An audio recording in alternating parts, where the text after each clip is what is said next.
Hey everyone, and welcome to episode 243 of our Tick Bootcamp podcast.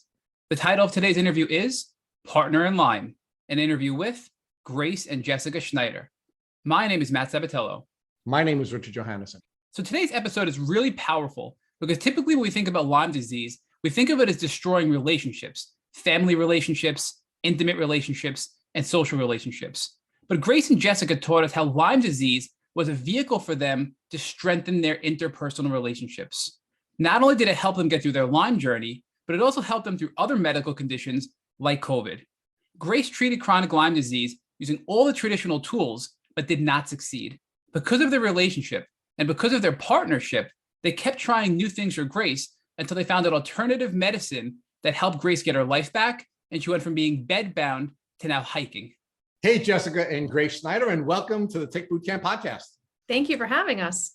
We are really blessed to have you. And again, I can't thank the two of you enough for taking time out of your lives and sharing your journey with the people in our community. You are going to be saving people's lives. You're going to be helping people get better. And it's only because you're being kind enough to share your experiences with our folks, in addition to so many other cool things that you're doing, which we'll talk to you about at the end of the podcast. So I'm going to start with you, Jessica. Can you please share with us what your background is? Where did you grow up, and what kinds of things did you do growing up in the community where you come from?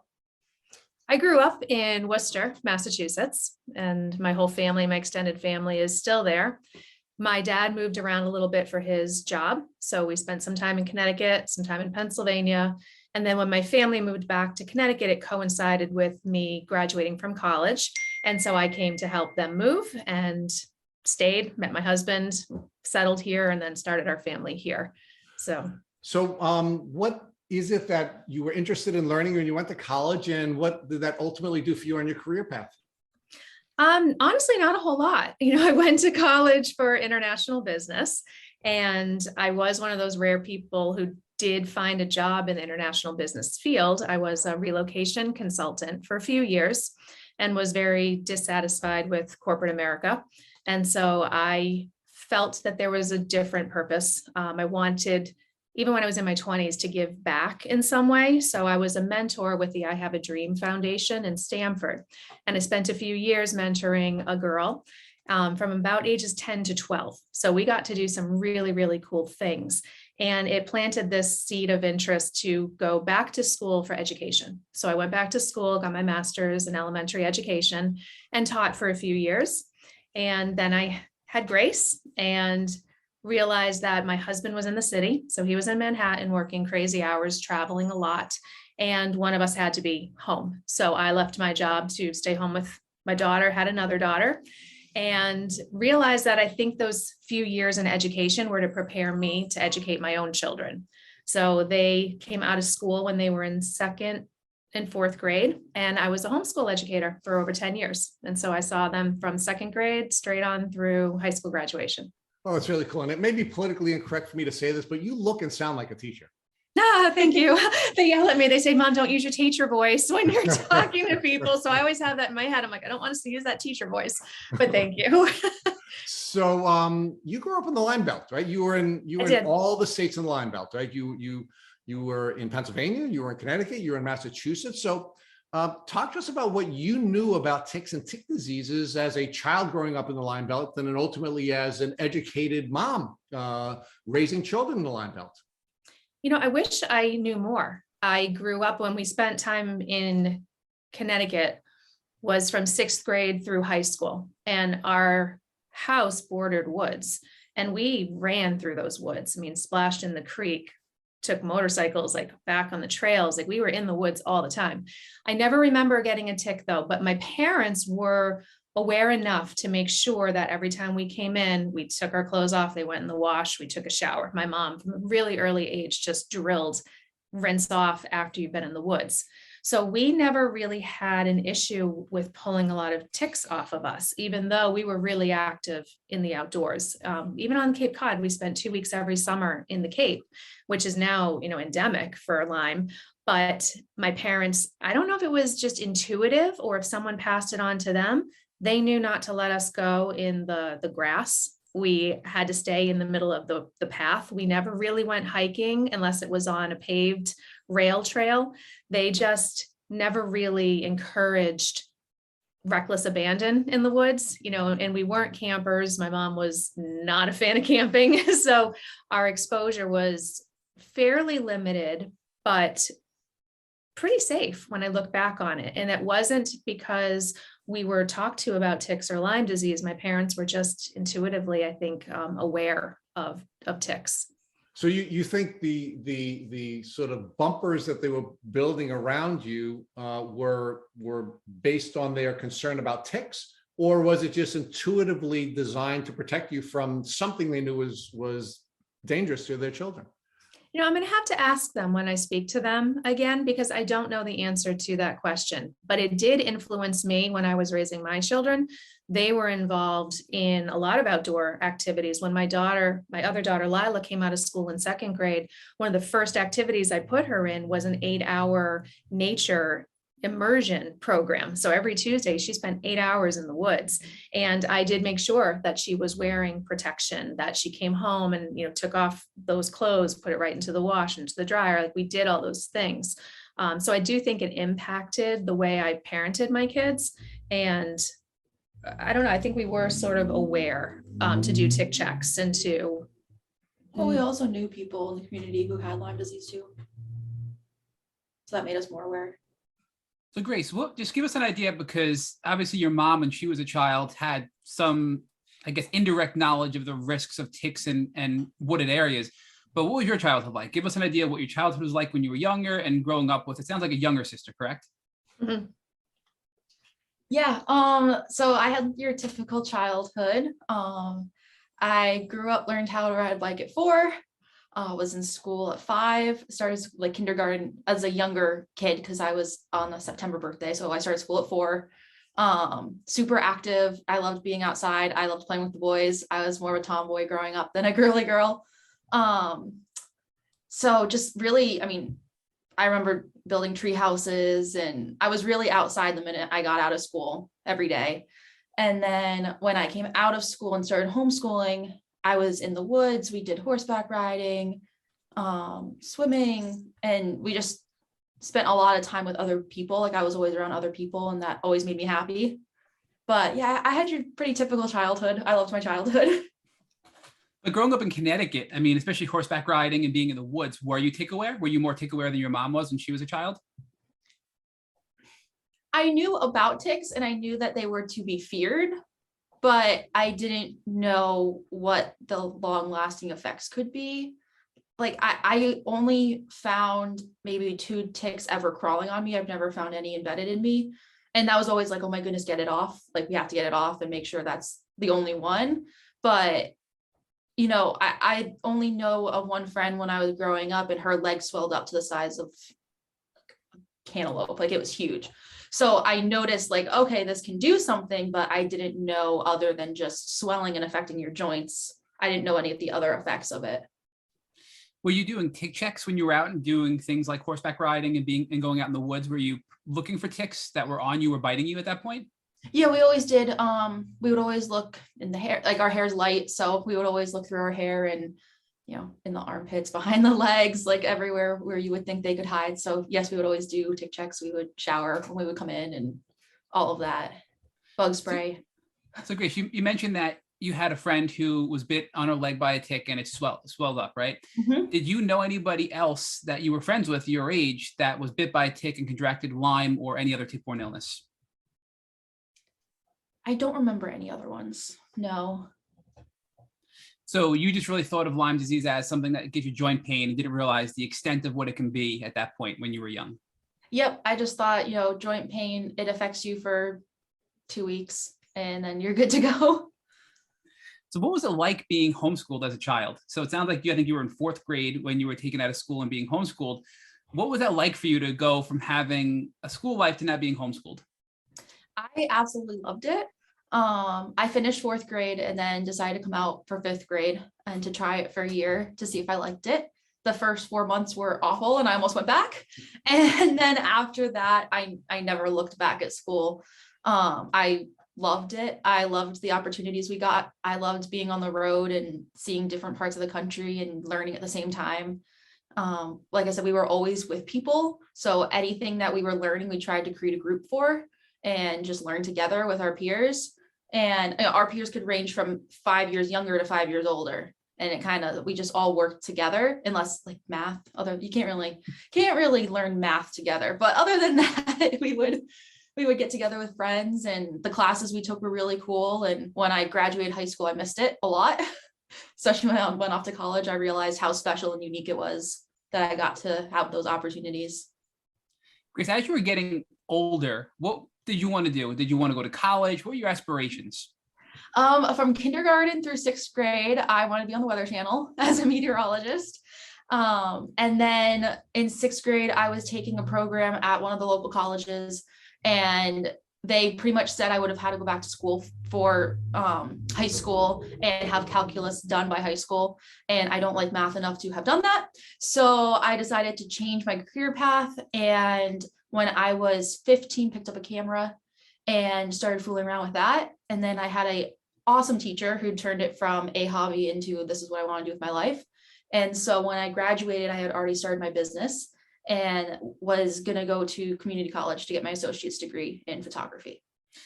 So I'm just curious about homeschooling. So when you said you had an awesome teacher, what did that look like, homeschooling? Did your mom partially teach you and other parents as well? So what was that like? So my mom would teach me, and then so we always did math. That's about it. So that was the one thing that she would teach me. Well, she taught me more, but that was like the one solo thing she would teach me. And then we pretty much outsourced other classes. So we would go to, we went to this program in Stanford called Sound Waters, and they taught us science for a year. The photographer that we reached out to, he's a professional photographer, and he was willing to teach a class of kids. Photo 1 and photo 2. And what other class? I mean, the classes are endless that we've taken. We were part of a co-op for homeschoolers. So it's kind of like a little school for homeschoolers. And we did history there. We did art there, other science classes. And sometimes parents were run those, or sometimes they brought in other professionals in the area to teach us, and we would just learn together. You mentioned that you took up photography right before you were about to go to community college. So were you doing more things in the woods and more things in nature with photography as your hobby developed with photography? Yes. At that time, I was still horseback riding. I was very active in like the winter time, which I know isn't the most popular time for ticks, but I was snowboarding. I don't know, taking the dog to the parks, going on hikes. I was still outside a lot, and then with the photos, I went to the beach all the time. I would go on nature walks, and yeah, I was definitely outside a lot.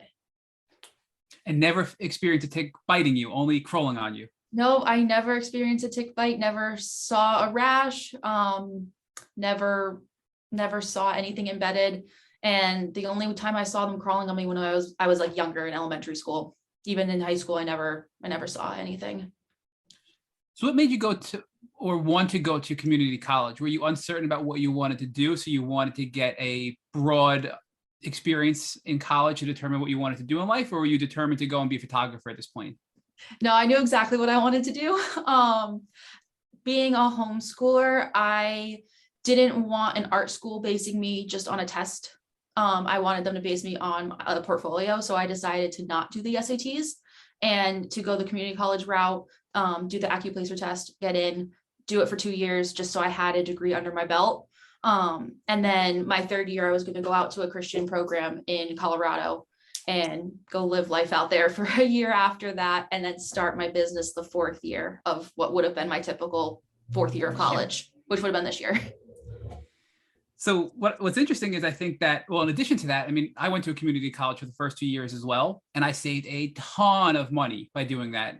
And of course, when you graduate, you get a diploma from your 4-year school, and you saved money in the first 2 years. I think that was a smart move financially and also to pursue your plan. So you mentioned that you wanted to go to a Christian program after your first 2 years of community college. So talk to us about your faith and how you were brought up with your faith and what your religion is and how that played a role in you growing up and developing. Sure. I was raised Catholic. And so since I was born until I was 15. We were raised in the Catholic Church and had all the sacraments. And then when I was 15, we were invited to go to a church with friends that we were visiting in Alabama. And it was just a non-denominational church. We went, I was super confused the first time. The second time we went, I absolutely loved it. And I wanted something like that up in Connecticut. And Connecticut is not the Bible Belt, so I didn't even know if that existed up here. But then found a local church and got plugged in with the youth group, like the high school ministry there, and just like fully jumped into what it's like to live a Christian life. And I was raised Christian, so I knew who God and Jesus were, but I never had that relationship. So in high school, I was able to learn what that was and what it looks like, and like let that lead my life. So here we are, you're 18 years old, you're about to enter community college, and I'm really getting anxious to ask you, when did a tick bite and tick-borne illness start to interfere with your life? So it was when I was 17. It was my last semester of high school. I was snowboarding and I went off like this little side jump. I landed, I fell down, and then I kept going. Like it was nothing. And then as the day got on, I started having concussion symptoms, which I knew what they were like because I had a concussion when I was younger. And so like the light started bothering me, sound started bothering me. Then it got to the point where I couldn't drive at night. I couldn't read, I couldn't do computer work, which as a photographer is very hard. And it was my last year of high school. So I was lucky enough to be mostly done at that point since I could set my own schedule. It was February of 2018. So I was almost done, but my mom helped me out with a lot of my work remaining. And then we just started chasing after what we thought was a concussion and why my symptoms were so bad when I didn't even hit my head.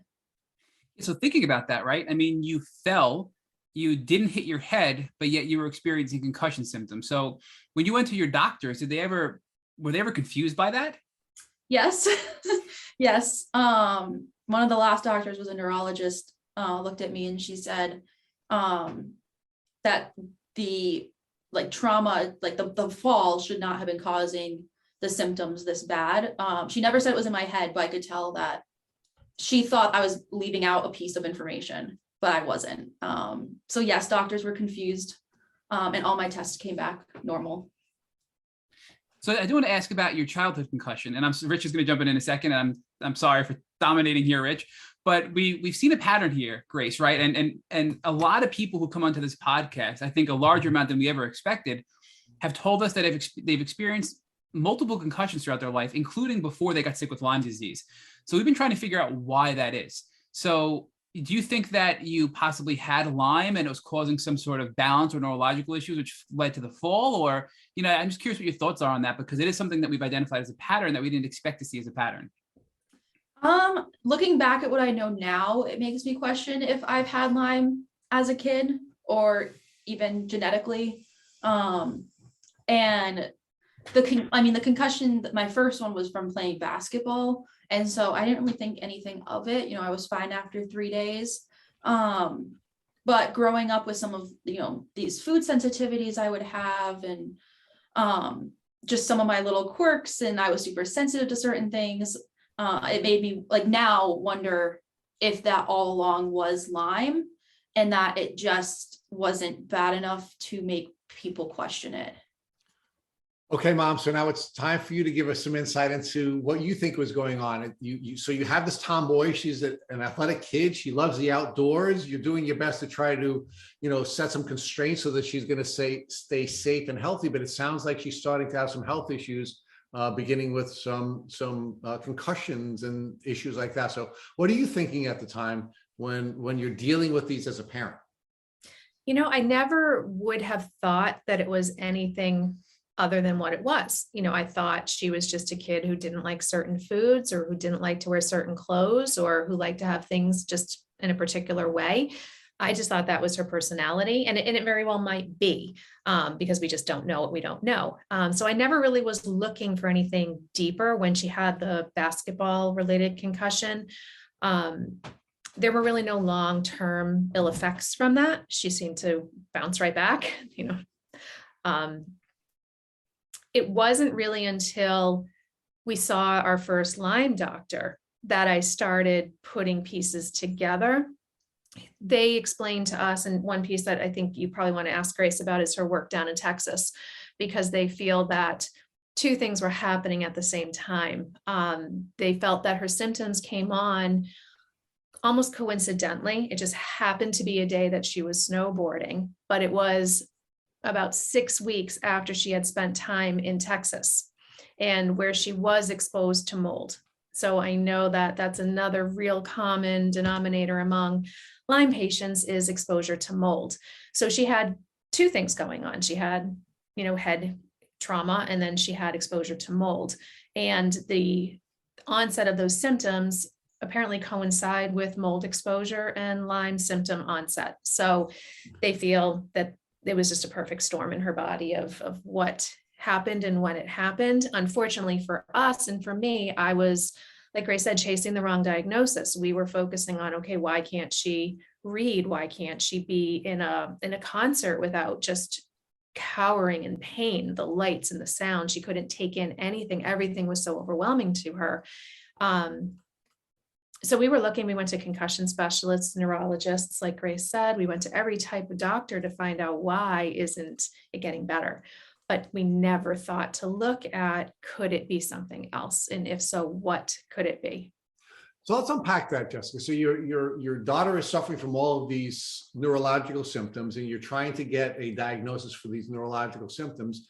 And now she goes to a doctor, and the doctor is kind of gaslighting her, right? She's thinking there's a piece left out. How did you as a parent react to that? It was really frustrating for me because I would have prided myself up until this as being a mom who generally could figure things out. I know a lot about, natural medicine and healing, and there wasn't anything that came up in my child's life that we couldn't find a doctor to address or we couldn't fix on our own. So I had that self-imposed label of a fixer mom. And so when I couldn't fix this, the worry set in and it became very anxiety producing for me to not know what the next step was, to not know who else to go to when you've been to 10 doctors and no one's giving you accurate information or even a plan to go after. We just didn't know what to do. So I just took her to a random doctor that we had no experience with. And I presented her as like a test case, like, here's Grey's Anatomy. Here's a kid who she's sick, figure it out because no one else can. And so he did a basic physical, and he is a doctor in our area that tags on Lyme tests to every physical that he does. And as luck would have it, her body was reacting in such a way that this test picked up a few bands on the Lyme test. And when we got the blood work back, unfortunately, the Lyme test was not positive enough. So she's not CDC positive. The doctor said that she was absolutely fine. There was no follow-up needed. And then I got really, really angry. Okay, so let's pause there before we get emotional together. And I want to look back at the journey with the 10 different doctors that you had seen, right? Was there ever a time where you doubted whether or not your daughter was really as sick as she was portraying herself? Because we see with a lot of people, they bring their children to doctors. They're relying on the doctors. They believe that the doctors are trained to diagnose symptoms. And when a doctor says to a parent, hey, she may be emotionally ill rather than physically ill, did any of that ever cause you to doubt your daughter's symptoms? Not for 1 second. I never doubted her. She is a kid who knows what she wants and knew what she wanted from 5 years old. She was a kid who woke up every single morning and said, okay, Mom, put on the weather. I need to know how to dress today. I need to know how to prepare for what's about to come my way today. Every single day. I mean, she is driven. And when it changed from meteorology into photography, that became her guiding path. And when she wanted to incorporate mission work into that, she knew she had to do certain things. So she wasn't or isn't the type of person who tends to exaggerate or avoid certain things.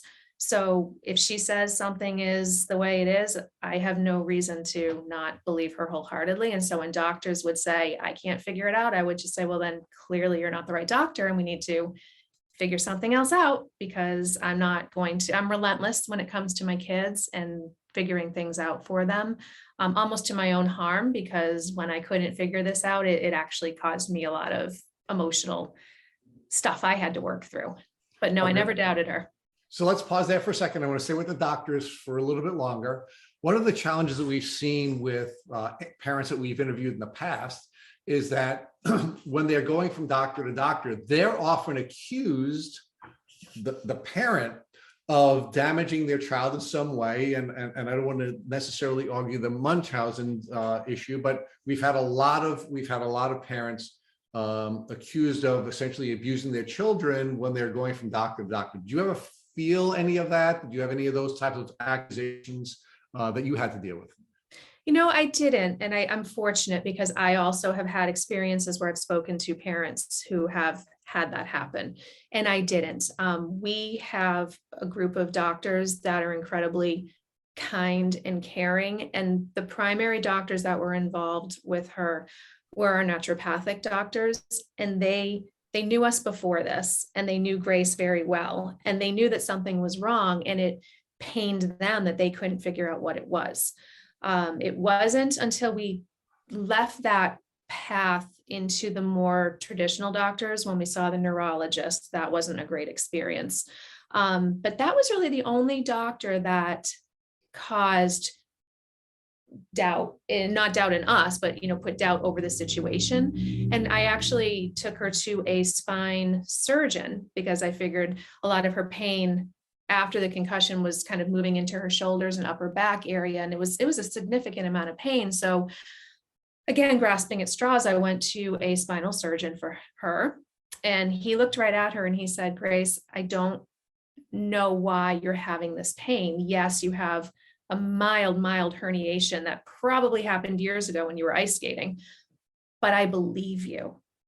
And so he referred us, to a traditional pain management route, which we weren't willing to explore. But just the fact that he said, "I don't know why you're feeling this way, but I believe you," I teared up. I said, "Thank you for that, because I appreciate you saying, I don't know this, I can't figure this out, but I just believe in what you're saying. And I believe that pain is real." So it's really important, I think, for doctors to validate what we're going through and admit that it might be outside of their zone of expertise, and admit that there's no harm in saying, "I don't know, but I'll help you find someone that might."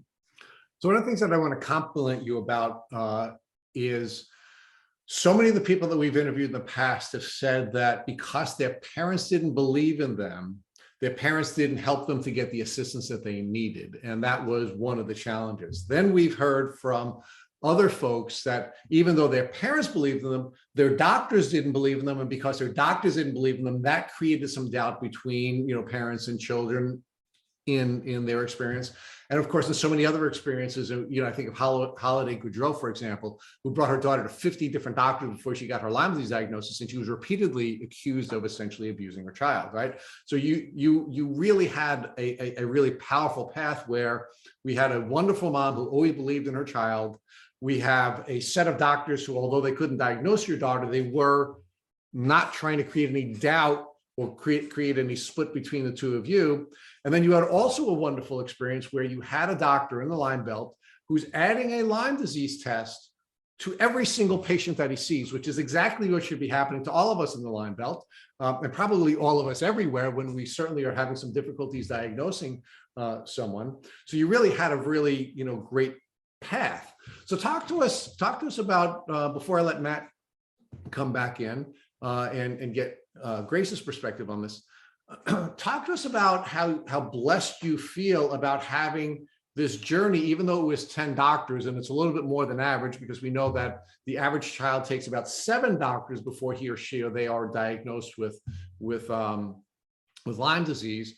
Where do you see the blessings in this portion of your journey, and how it ultimately allowed you to have a diagnosis in about a year from at least the most severe symptoms to diagnosis?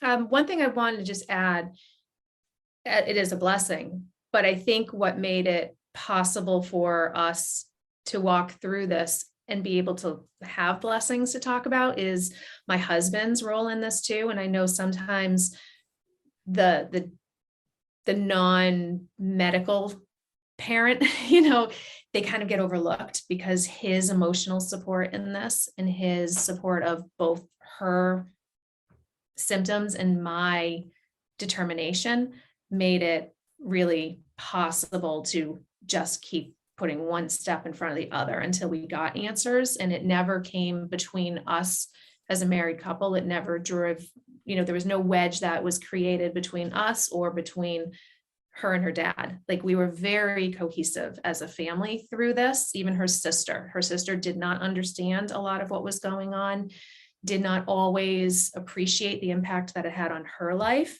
But the four of us were very united in something is wrong and it's impacting the four of us, and we're going to figure this out together as a family unit. And so that's a huge blessing. Yeah, it is a huge blessing. And it's a really beautiful part of your story, because Lyme is an isolating disease, right? We have so many people that we come in contact with who are all alone trying to battle this disease. A lot of young people who are all alone trying to battle this disease.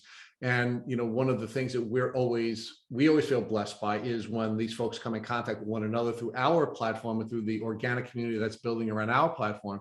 But thank God for, a wonderful dad. And I certainly want to shout out to the dads.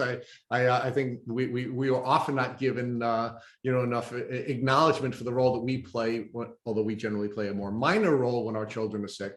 And I think it's really wonderful that you've also identified your daughter, who was not thankfully on this health journey, but this was impacting her as well. So Grace is unbelievably blessed to have such wonderful people believing her and supporting her and taking her through this journey as a family, and everyone always believing in each other. That's really beautiful. So thank you for sharing that. Now I'll shut up now and let Matt have some chat with Grace on this line of this really beautiful journey. So Rich, I just think I want to add to what you said and get Grace's feedback on it, because yes, Lyme is an isolating disease. However, we've learned it's also a family disease. And I've seen that in my own experience. And I think, Grace, you've seen that in your experience, right? And, no pun intended here, or no, I guess it's a little bit of foreshadowing. You really need a partner in Lyme, right? And it sounds like your mom was your partner in Lyme. And this is something that you didn't, looking back today, realize was really powerful and integral in your healing journey. So do you realize, I guess, talk to us about how your mom's involvement in your health and your doctors and your treatment was integral for you to feel better when you couldn't even read, you couldn't think, you couldn't do anything, right? I mean, how important was your mom's role in getting you a diagnosis and getting you better? Very important. I don't know if I would have found all the doctors by myself, or I wouldn't have been able to go anywhere really, because only during daylight time. But a lot of my activities were at night too. So it would have been a big impact on my life, physically and probably mentally too. If I didn't have her next to me. And she took my notes still does take my notes at doctor appointments, and a lot of the information still goes over my head. And so she has it all written down. She keeps the records. And I don't know, I think we've gotten closer through this too, because we spent a lot of time together. We've driven, an hour to doctor appointments, an hour back, all the different treatments she's been with me. So it's a very important role, because I might not have even been, I didn't find the doctor that initially did the Lyme test. So Grace, I want to hear more about Texas, because mold exposure is key, right? And Rich and I have been studying mold in more detail recently, and we've been rewatching a webinar of Dr. Rawls from a few months ago. And, we know mold disrupts our immune system function, and we know it allows microbes like Lyme disease and the spirochetes and other microbes and other tick-borne illnesses to flourish when you're immunocompromised. So what were you down in Texas for? And talk to us about how you were exposed to mold and how extreme it was. Yeah, so I went down to Corpus Christi, Texas in November. So it was 3 months after Hurricane Harvey hit. And so I went down to where Hurricane Harvey made landfall, and I worked on a house for the week down there, and I was demoing. And you could stand on the front porch with the doors and windows open and smell the mold. And so I knew I also had a mold allergy. So in hindsight, when I was put on this team and they asked, oh, does anyone have an issue with mold? I probably should have said, yes, I do. But I really was the only demo team and I really wanted to be on the demo team. So I was like, I have my respirator, I'll be fine. And so I worked on demoing that house all week. And I mean, there was black mold everywhere. The whole house was very damaged and very water damaged and falling apart, and you'd be pulling the ceilings off the wall. And I mean, mold along with other things were falling on me. So I was exposed to that for 5 days, but didn't feel any symptoms of it. But then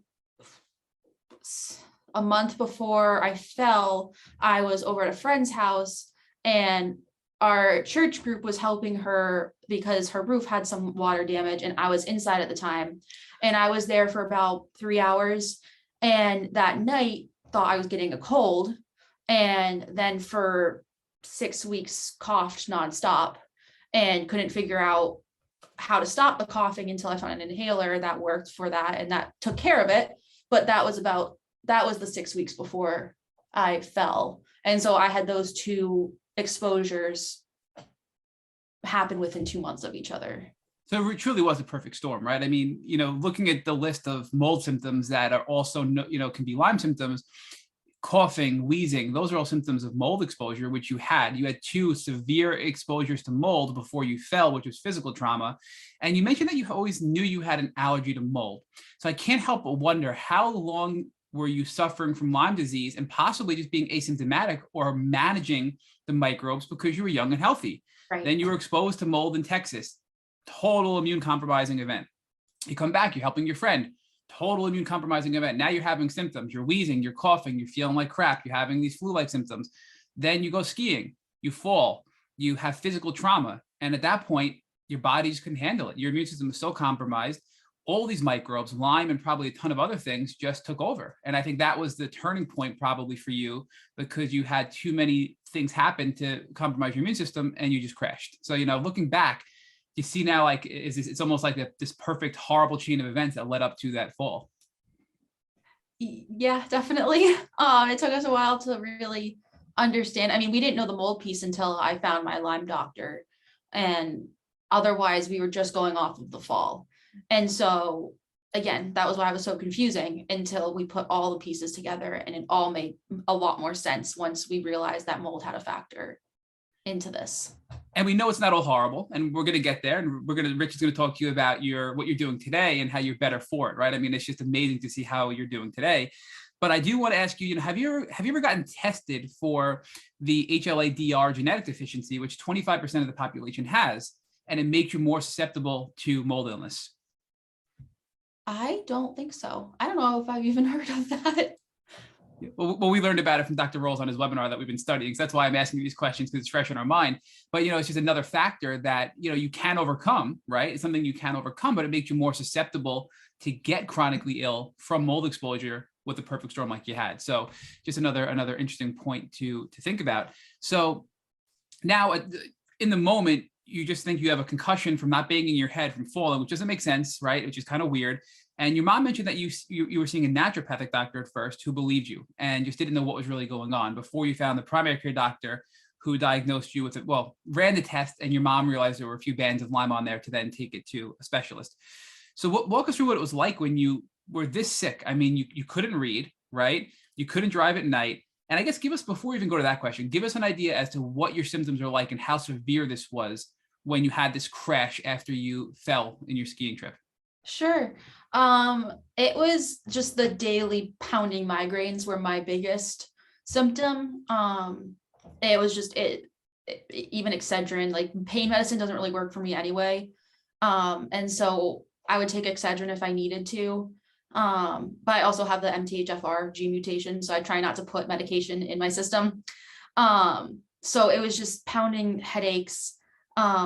Again, a lot of my activities were at church. And so I was also on the worship team, and I had to get off of that because I couldn't do the music. I couldn't go to service on Sundays because everything was just too loud.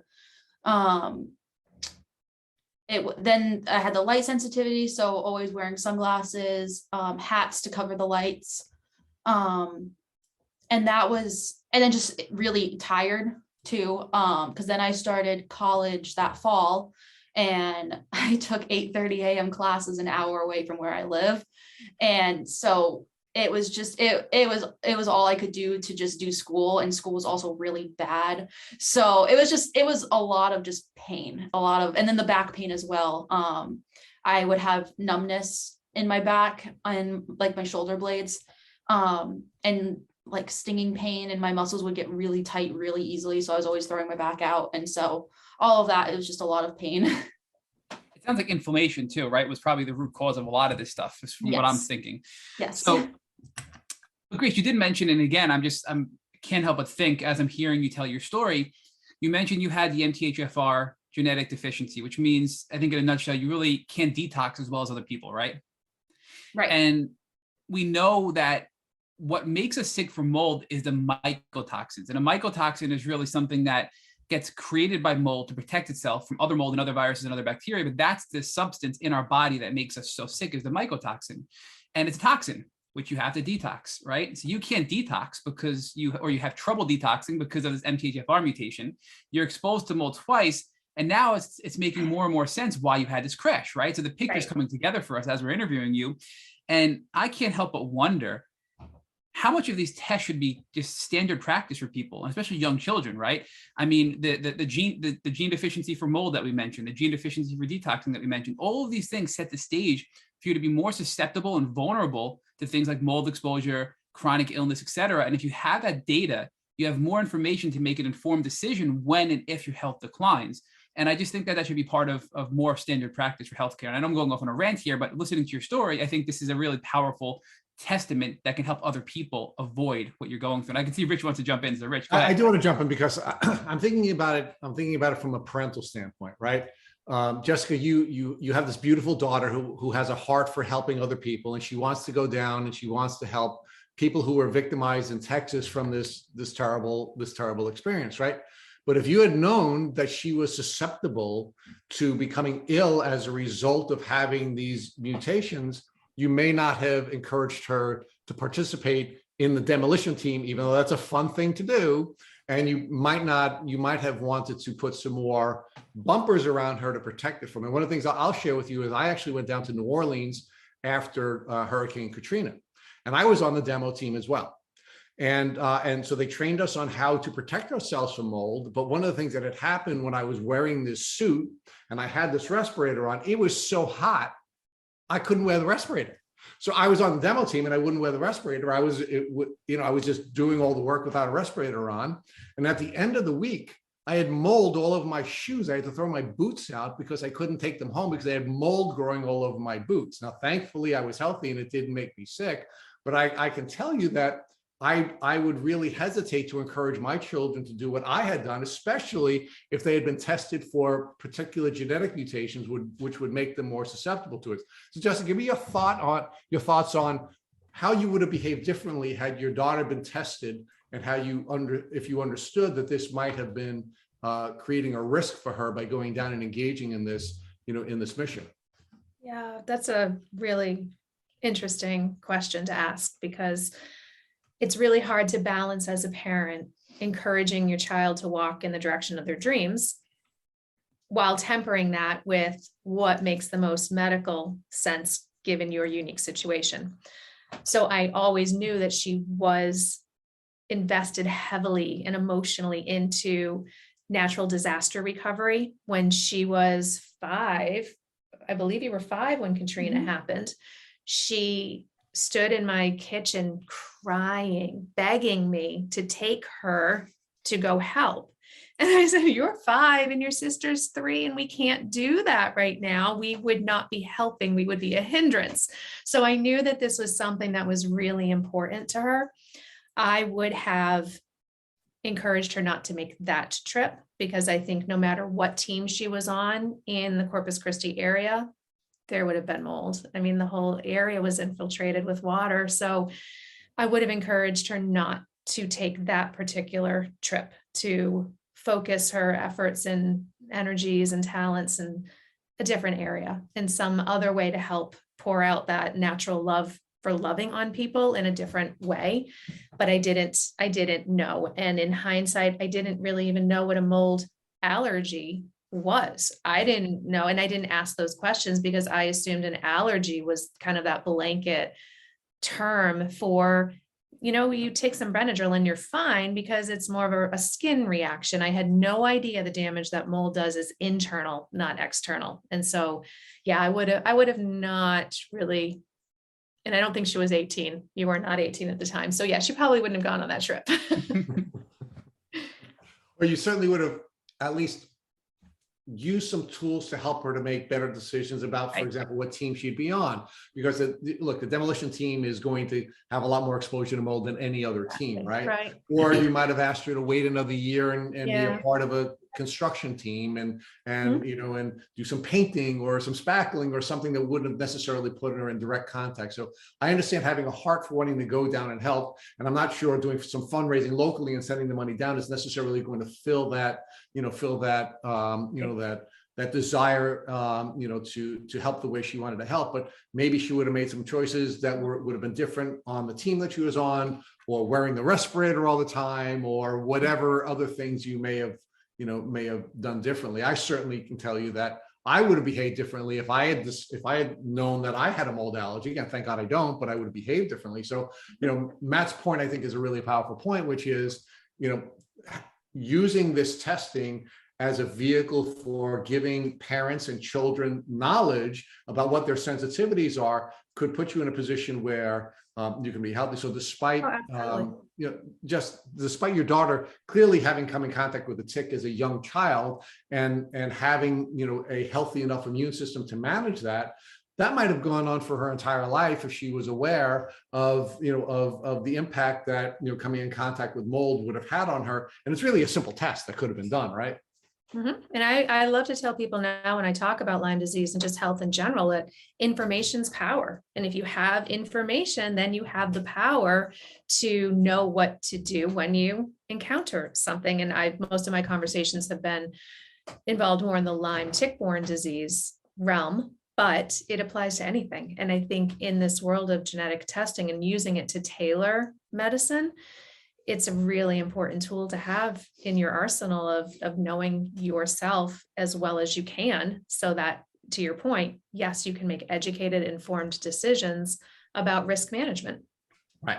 And you can make educated, informed decisions about how you're going to educate your children. I really love the model that you use to not just parent your children, but also to educate your children, because as a homeschooling parent, you have the ability to set a curriculum that would be enriching in many different ways. And you were able to do that in a really beautiful and powerful way.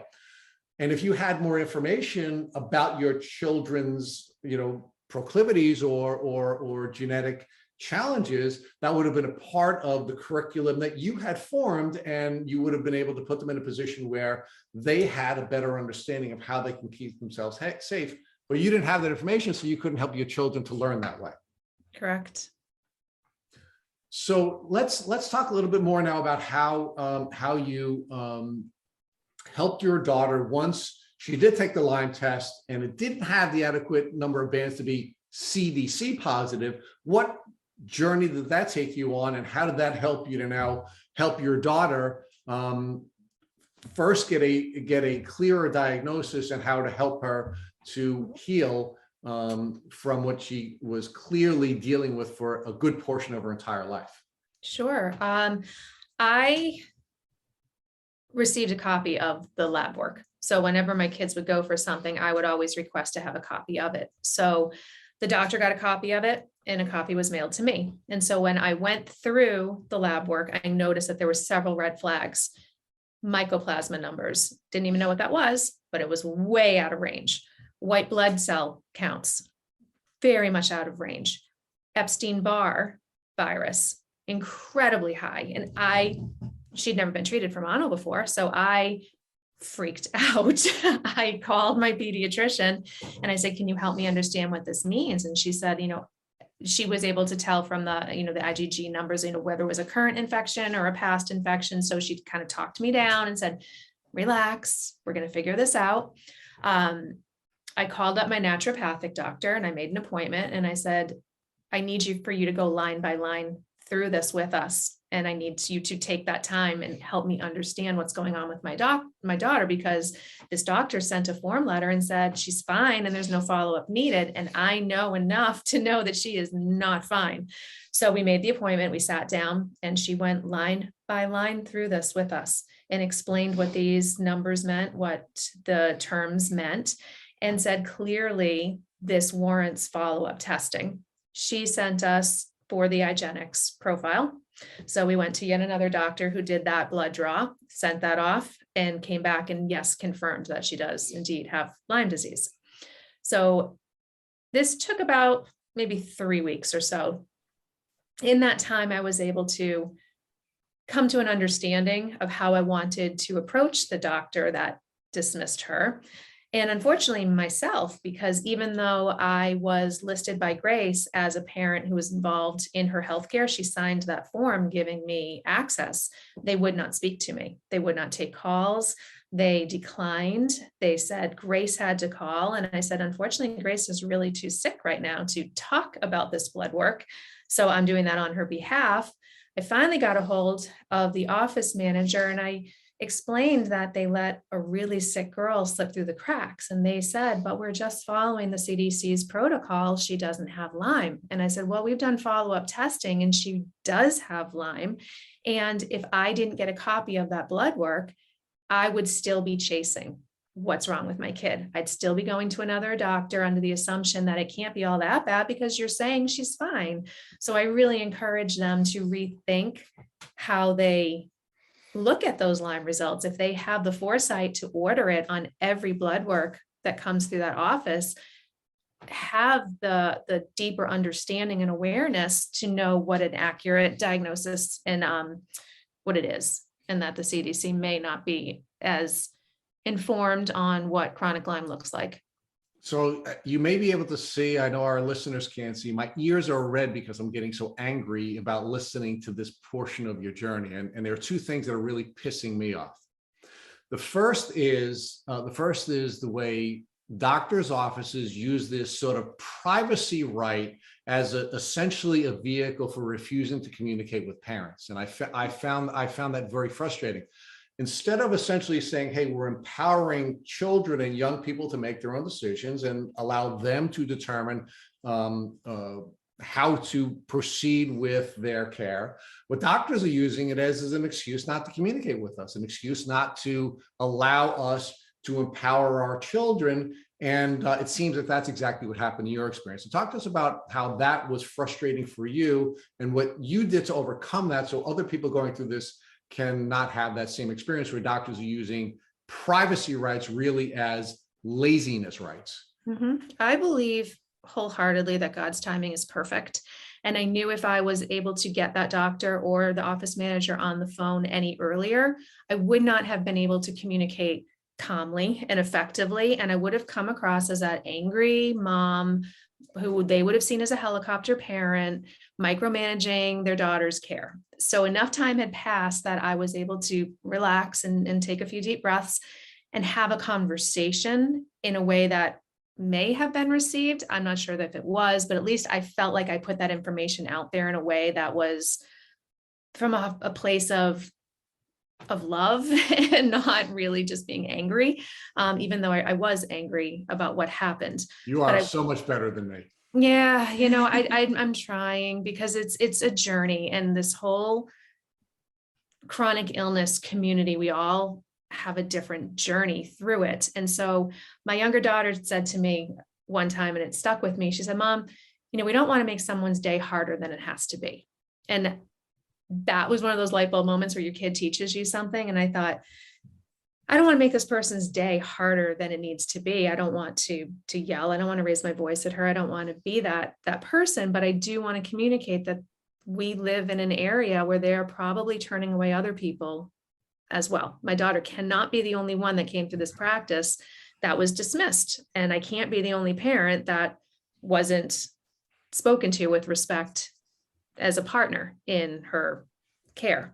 So yeah, it was frustrating. And I think that I do know some parents who have gone on to seek legal, and you might be able to speak to this, power of attorney for their children, so that that can't happen to them, so that they can effectively make healthcare decisions. And, I would love to know personally more about that, because if my daughter didn't improve and we were still in the cycle of trying to get effective care and treatments, at what point do you need to become a power of attorney for your child's medical decisions? Because it's not even just office primary care physicians, the hospitals are doing this repeatedly in our area, of just completely dismissing parents, especially with tick-borne diseases.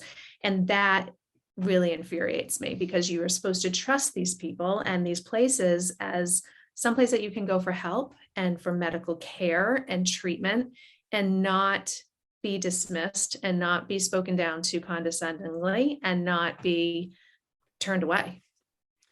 Let me talk about the second thing that pissed me off. The second thing that pissed me off is that the CDC guidelines are not what the doctors said they are. In fact, the CDC guidelines provide that diagnostic testing is an element of a Lyme disease diagnosis, and that a Lyme disease diagnosis should be clinically based, using in part the test. But what your doctor said was, hey, the blood tests show that she's not CDC positive, therefore she's okay, even though you have this kid who's really sick, who has all kinds of symptoms, whose mother's pointing out that she's really sick. They're saying, hey, we're going to send a letter that says you're fine. That really pisses me off. Tell me about how you feel about that as a parent.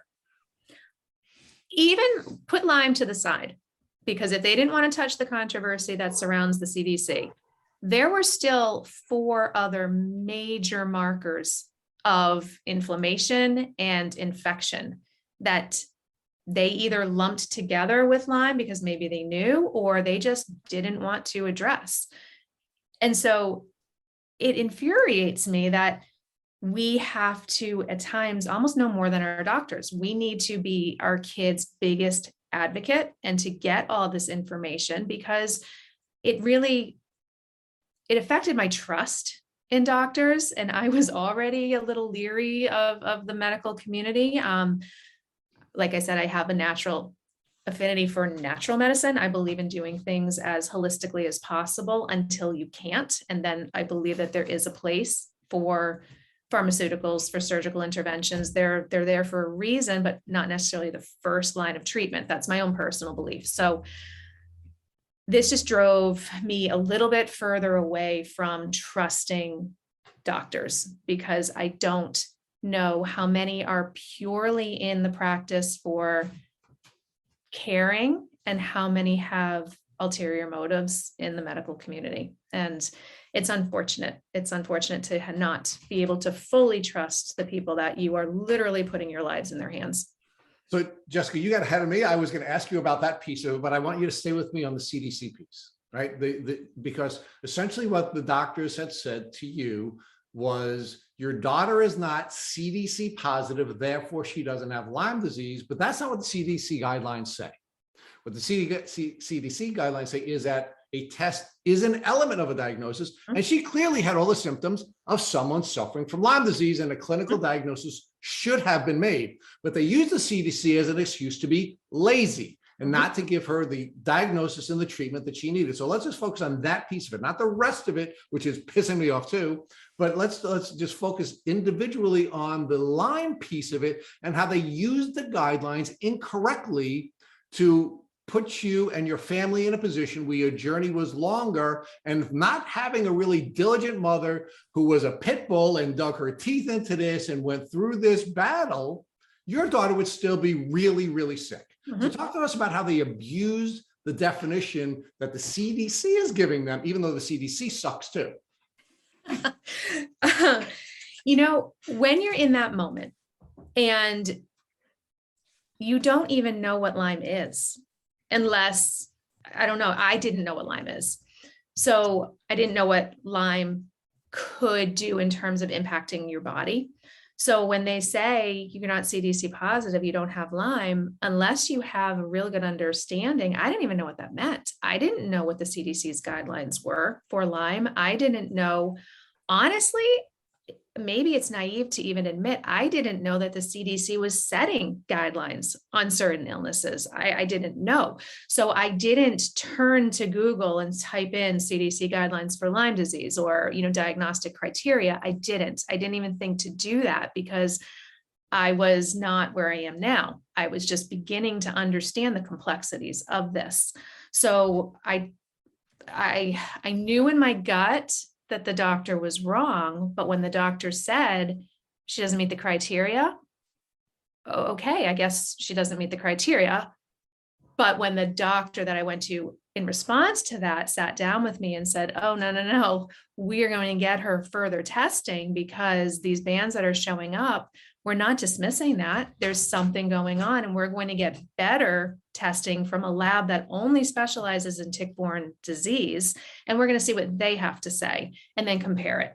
So at that point, I thought, oh, there's more to this than what I originally thought, which, is Lyme disease is, I don't want to say no big deal, but something you take 2 weeks of medication for, and you hopefully, you're better. I did not understand at that time in this journey what chronic Lyme, I didn't even know what I was walking into.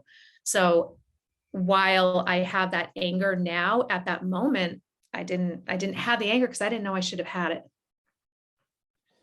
So Grace, I want to ask you how long it was. So you were 17 when you had the fall, when you were skiing, and how old were you when you finally got diagnosed with Lyme disease? How long was that period? It was almost exactly a year. So it was April of 2019. And Grace, your mom had mentioned, though, that one of your doctors, I believe it was your neurologist, she said earlier, was sort of just kind of not taking it seriously and almost implying that it wasn't real.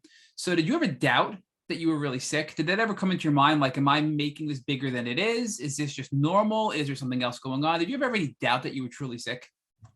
I don't think so. I think because I knew what it was to be healthy, and then this happened, and I saw everything that people my age were doing that I couldn't do, that there was something going on and that it was real. I don't think I ever doubted that it wasn't something, because it was just like, there's just so much pain. So it's like, there's something causing it. There's a root to the problem.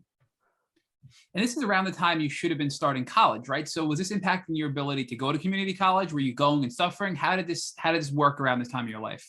I was going and suffering. So I started my first semester, and I was excited because I had come from a non-traditional environment. So to go into a typical school environment, I thought it was going to be fun and different, and I was going to make a whole bunch of friends, and it was going to be awesome. Granted, I went an hour away and I commuted, so that alone makes it hard to meet people. And I started every Monday morning with math at 8:30 in the morning. And math was one of the hardest things for me to do because of the way it affected my brain. And so that was really frustrating, to do 3 hours of math Monday and Wednesday mornings and then go right into another class after that. And so I would get out of school completely drained. And so then in the winter semester, the spring semester, I took 3 classes instead of 4 or 5. So I kind of dwindled it back a little bit and was only there 2 days a week versus 4 days. So I got all my classes done on those 2 days. And then once I was diagnosed was about 3 weeks before my finals were due. And so I had a lot of stuff to get done because a lot of my classes were project based, and you just have to put a lot of time into the projects. And at that point I had started antibiotics, and they just completely messed me up. And so I was able to get out of a class. She sent me on my way. She said I was all set. I did all the work. You're good to go finish this other stuff you need to do. And so the teachers did give me grace on it, but it was also really stressful because I remember I was sitting on the lab floor and the professor looks at me, he's like, "Are you okay?" It's like, no, I'm not okay, but I'm here. I'm doing the best I can. I've learned to put on a pretty good face, and, unless people can look at my face and understand that I'm hurting, you wouldn't know, because again, it's all internal. It's not external. You can't see it. It's an invisible disease. So it definitely affected school. And then come the next semester, I was so tired that my parents would help drive me. And I only took one class because just that class alone, it was a really bad class. And so that class alone took so much physical and mental, it just took so much out of me. And it took out of a normal person. It took that much out of a normal person. And then to add all my hardships and stuff into that, they just helped me a lot with driving and homework help and all of that fun stuff until my last semester. I was still taking one class. And then COVID hit and it all went online. And so Grace, I want to get a picture. So it sounds like you got diagnosed at the end of your first year. So I guess it was the spring semester, correct? Yes. Okay. So you got diagnosed, you're on antibiotics, you're able to get through that semester, thank God, because your teachers are flexible. And that's when everything began. So I kind of want to connect it back to what your mom was describing for Rich. You went back to your naturopath, you looked at the results of the blood work, you realized that you really should do a follow-up with IGeneX. IGeneX comes back, you have Lyme disease, and you start to treat. So are you treating with your naturopath, or are you finding a specialist at this point because your naturopath really didn't know to begin with what about Lyme disease? Right. So we started with an LLMD, a Lyme literate doctor. And so I went to him, and that's when he started me on, well, no, first I went back to my pediatrician. She gave me the first 2 weeks of Doxy. And then I got started with the Lyme literate doctor. And that's when I started all of my other treatment protocols was through him.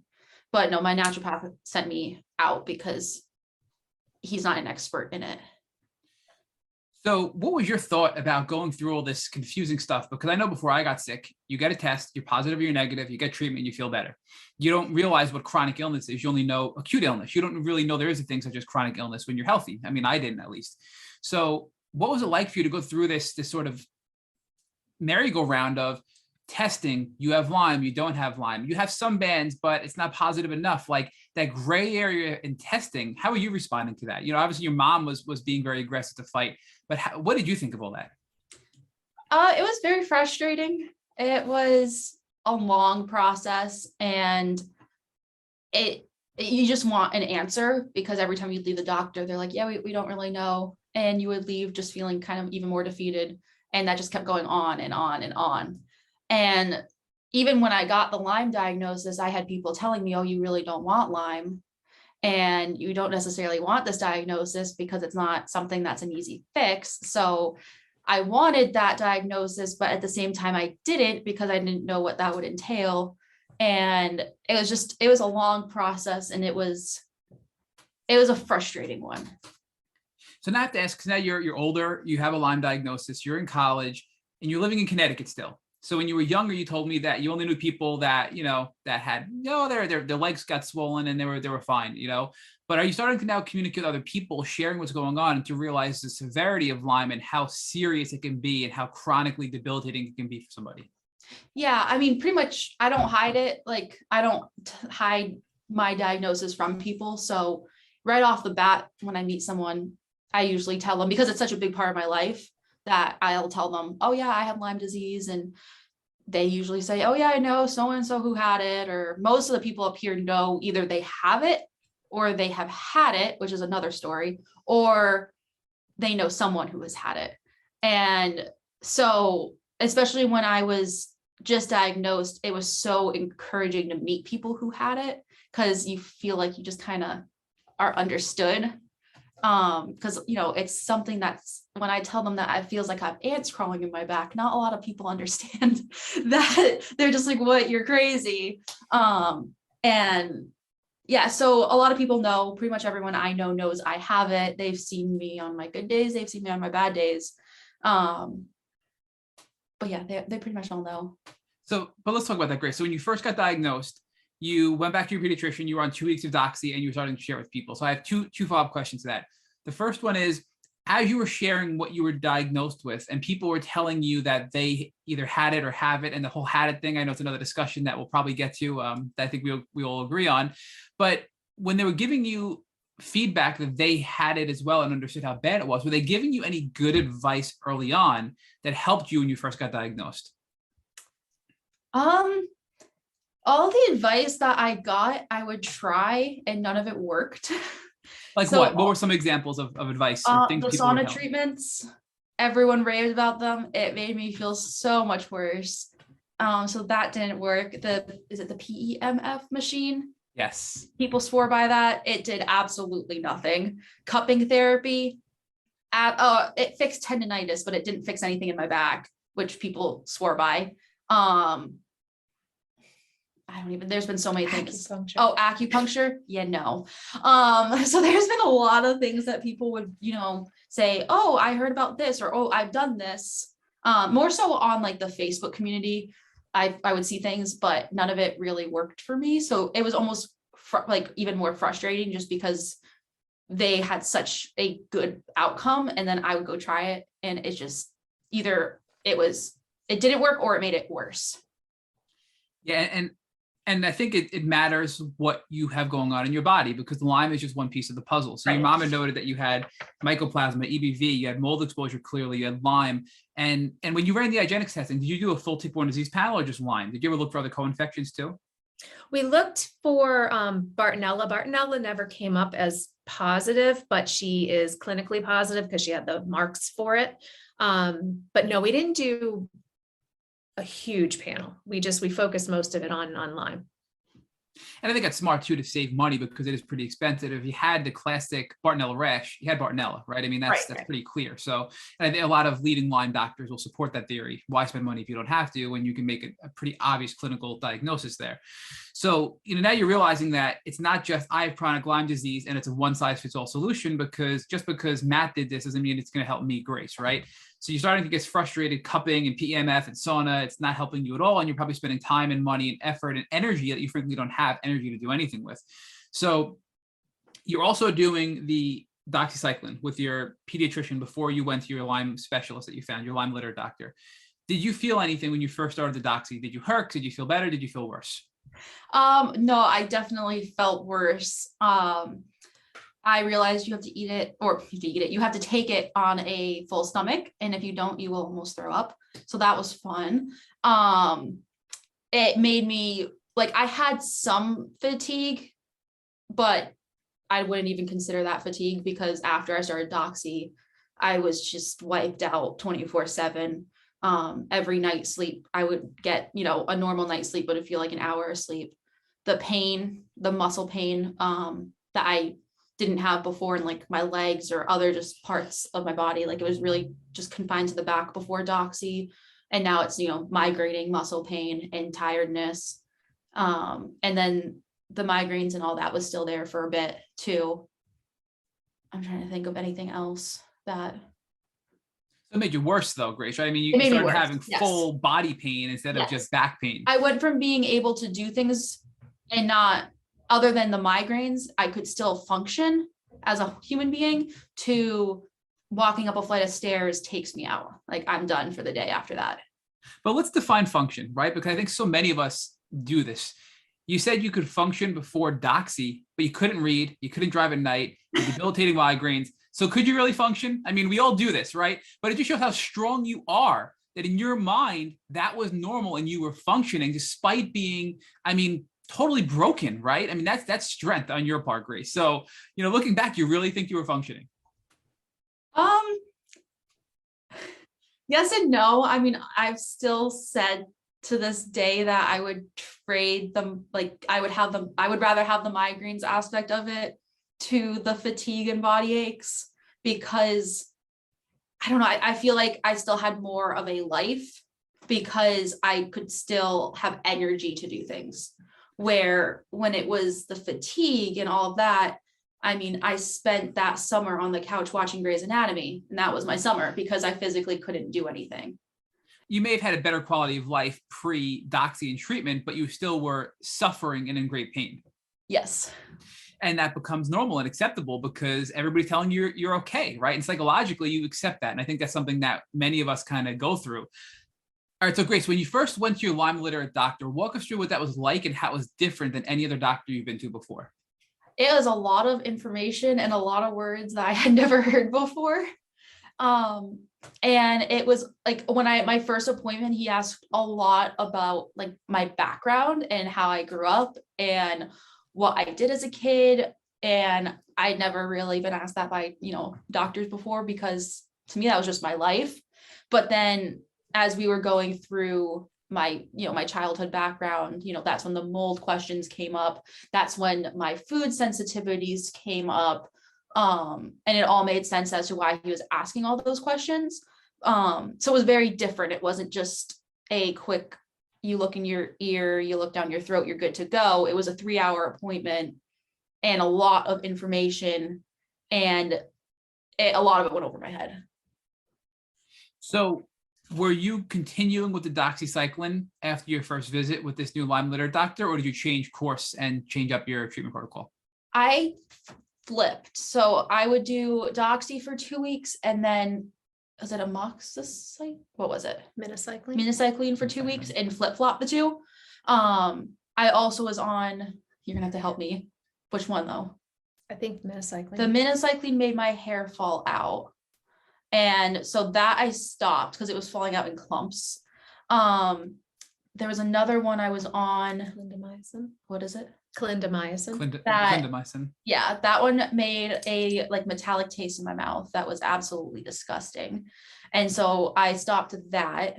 And we would just kind of go back and forth with some of the antibiotics, but every single one of them screwed up my stomach. I never had stomach issues before. And so they all screwed up. Like I had no appetite. I gained 30 pounds with the antibiotics. I just was not healthy, and I didn't feel healthy. How long were you on them for? About 9 months. So that December, I decided to take myself off of them. Because I was only getting worse and I wasn't getting better. And I feel like, they just, all this medication was just being pushed.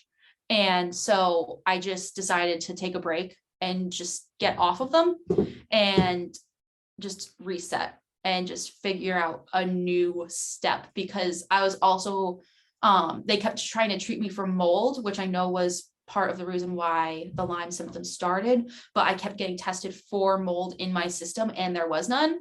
And so they just wanted to keep going down this path of mold when it didn't seem like mold was the issue anymore. And so I just decided to take a reset and look for other options on how to treat, because the medication was not helping. So talk to us about the mold. So you were using all these antibiotics for about 9 months, but they were treating the mold as well. So how are they treating the mold during this 9-month window? She was using a specific binder that had to come from a compounded pharmacy. I don't remember the name of it, but she would take that at night, combined with the. I was on a lot of herbal tinctures. Her list was so comprehensive that I would come home from her doctor appointments and translate it into a spreadsheet, put the spreadsheet on the cabinet so that we would literally check off when she took everything. So we didn't take it too soon. It didn't interact with other things. So keeping track of all the different protocols that she was on was pretty hard. And I don't remember exactly what we did to tackle the mold other than the specific binder, detox. And I know before we started this, we did the Picana, the big 3, like to open up the drainage pathways. But I don't remember exactly what we did in terms of the mold remediation. So with this Lyme specialist, you were doing alternating antibiotics. It was the doxy, the minnow, and the clindamycin. And you were doing binders for mold, and you mentioned tinctures as well. So are these proprietary tinctures made by your Lyme litter doctor, or were they something you were buying online, like a supplement company that you were buying online?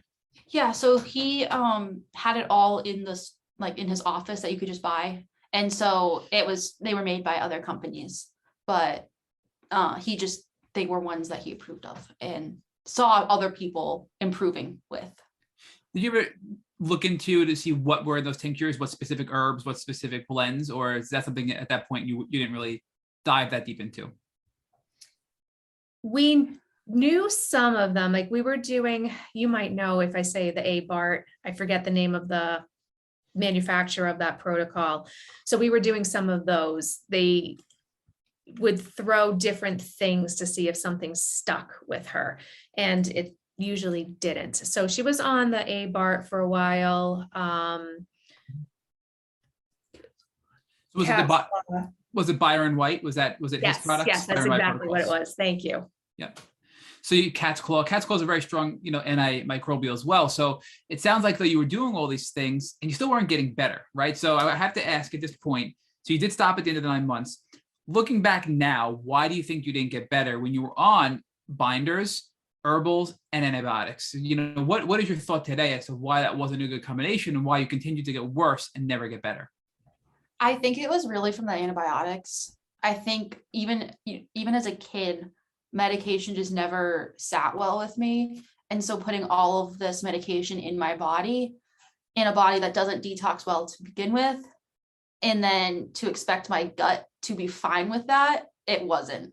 And so I think I needed to, like, the next step was healing my gut and healing like all the detoxing and all of that, and just getting all of those medications out of my system. But I truly think it was the antibiotics that just was not working, and it just made everything worse. Grace, your mom said that you were detoxing before you started, and Jessica, you mentioned the big three. So what is the big three? What were you doing to detox prior and during this 9-month window of treatment? Yeah, I wish I would tell somebody when they were starting this journey to understand detox better, because going into this, we didn't really understand why it was necessary. So they put her on, it's a homeopathic remedy for liver detoxification and to help the body prepare itself for what's to come. So it's like preparing for the hurricane. And so she was on that for a while, but even that, she didn't like the way it made her feel. It made her muscles very weak. There were days where she could not walk up the stairs. She would crawl up the stairs. And the only thing she was really taking at that point was that. We were encouraged to seek out sauna treatments. So we were doing that. We were going to a doctor's office and doing sessions with them, but that made her feel horrible. And we were doing slow as you go, 10 minutes, 15 minutes, 20 minutes, starting at a low temperature, building it up. So we were thinking that we were doing it the right way with doctor's supervision, but that wasn't helping her to feel better. Oh, and the one thing that did help her feel better was lymphatic massage. Like that actually helped her feel better. And so she would go for the massage treatment, and then for a few days after, her pain levels would be lower and she would feel like she had a little bit of a relief. And then the other thing that helped was halo therapy, going to a salt room. And so sitting there for an hour and just kind of breathing in this salt-filled air seemed to give her a boost in terms of energy and a decrease of pain symptoms. So those two things worked, but everything else, it didn't really seem to show any correlation with symptom decrease. So I have to ask this question because this has been brought up a lot recently. So you mentioned that when you were just detoxing, that you still felt worse and it was just detox. You weren't on any of the antibiotics yet, and you weren't doing any of these other things. And that's not something you expected, right? And a lot of people make the comment that when you take a binder or you detox, you're not going to feel worse. You won't herx, right? And I think that's something, looking back, that's something that needs to be really re-examined, because if we define a herx as bacterial die-off creating toxins that our body responds to, which creates inflammation and symptoms, I guess it's really not a herx. But you can have a flare from detox, which I don't think we talk about enough, meaning when you have these toxins, which Grace, you clearly had toxins, you had a ton of mycotoxins from mold, you had a ton of toxins in your body, because we know when you are sick with things like Lyme disease, toxins will recirculate in your body and they will not be processed through your liver to be purged from your body. So when you're detoxing, you're mobilizing toxins. And if you're that toxic, you will get sick by mobilizing these toxins, bringing them out into your bloodstream and activating an immune response, creating inflammation. So, what do you think about that looking back as a caution for people that are sick and possibly very toxic? And you did mention, I know, Jessica, you said you started slow and steady, but it still was pretty aggressive. So, what are your thoughts thinking about that, looking back about the detox period of your treatment and having worsening symptoms as a result of it? I almost wish we didn't go the antibiotic route first, like the first thing we did.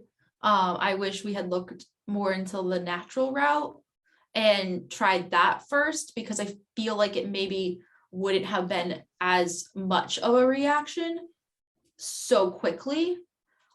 Maybe I don't know, but I feel like it would have just maybe slowed the process down and allowed time for my body to understand what was going on instead of pushing all of the antibiotics through and changing it up so quickly that my body didn't know what to do with that.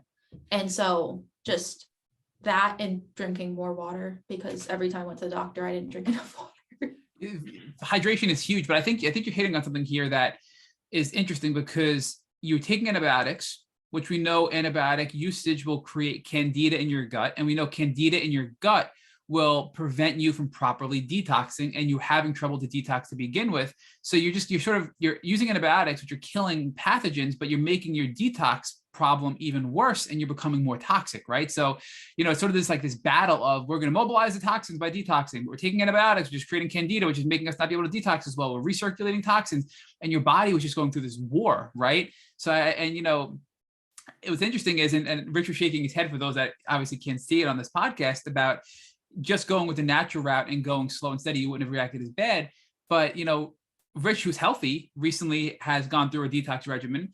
And at a very, very small dose, he had a very strong reaction, because who knows? There's a lot of reasons why. And, we suspect possibly mold exposure, possibly candida, but he's had to go very slowly to build up, and he's healthy. He doesn't have any symptoms. So I think we're all different in that regard, and we have to take a gentle approach. And if we are reacting very poorly, we need to pull back to a point that's manageable before we just go full on and increase our pain and suffering, which you were already so much at that point, Grace. So I think I very much agree with what you're saying. Now, I want to focus on the period of where about 9-10 months in, and you're like, you know what, I'm done at this point. I'm not getting any better. I'm done. So do you leave this Lyme litter doctor? Do you tell him that you're done and you want to try something different? What do you do at this point? So he was taking a step back from the practice. And so we were kind of starting with another doctor in the practice. And by that point, I kept being told the same things. It's mold, take this. And so I did decide to leave, and that's when I went back to my naturopath, and we told him, we know that you're not a Lyme literate doctor, but here's my case. Here's what I'm having trouble with. Can you help with anything that can help detox my system? And after that, I also went on a program called Plexus, and that's a gut health program. And so I started doing that at the same time as I started going back to the naturopath and just trying to rebuild my gut. So Grace, I want to stop you there, because Plexus is something that I think in the social media world, especially in the Lyme community, we find a lot of people get very aggressive and pushy to try to sell us Plexus because they make money off it. That's how they make a living. And I think it turns a lot of us off to the product because of that marketing scheme and how aggressive people can be with us when we're so sick.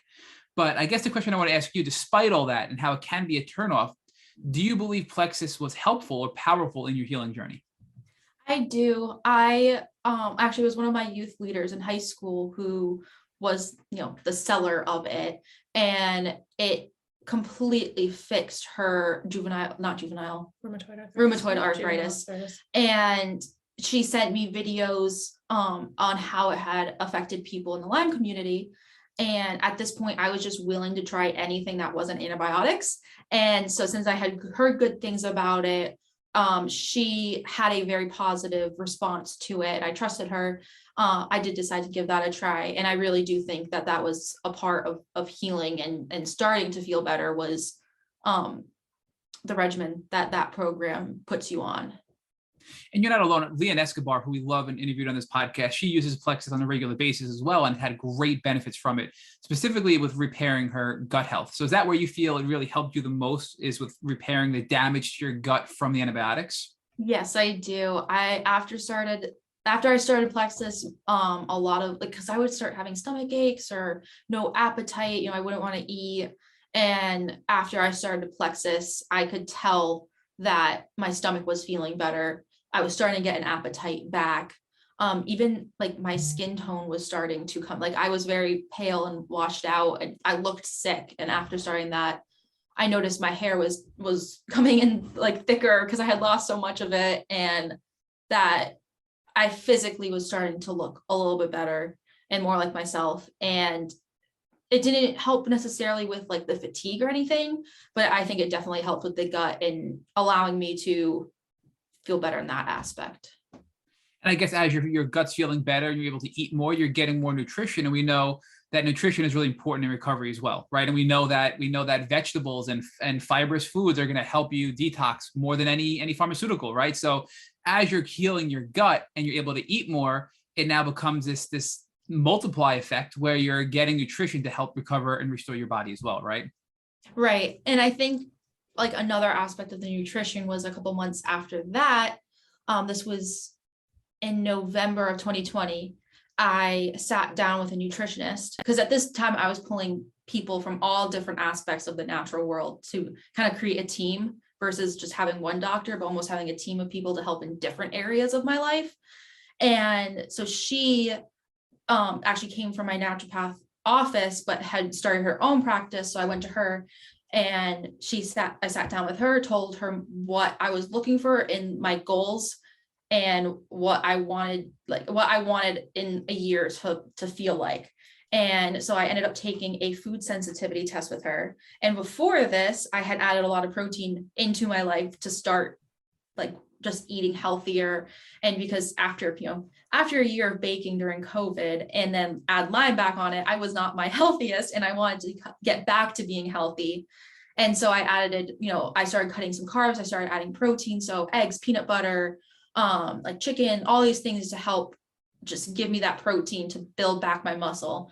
And after taking the food sensitivity test, I noticed that a lot of the foods that I thought were helping me were actually doing more harm and causing more inflammation.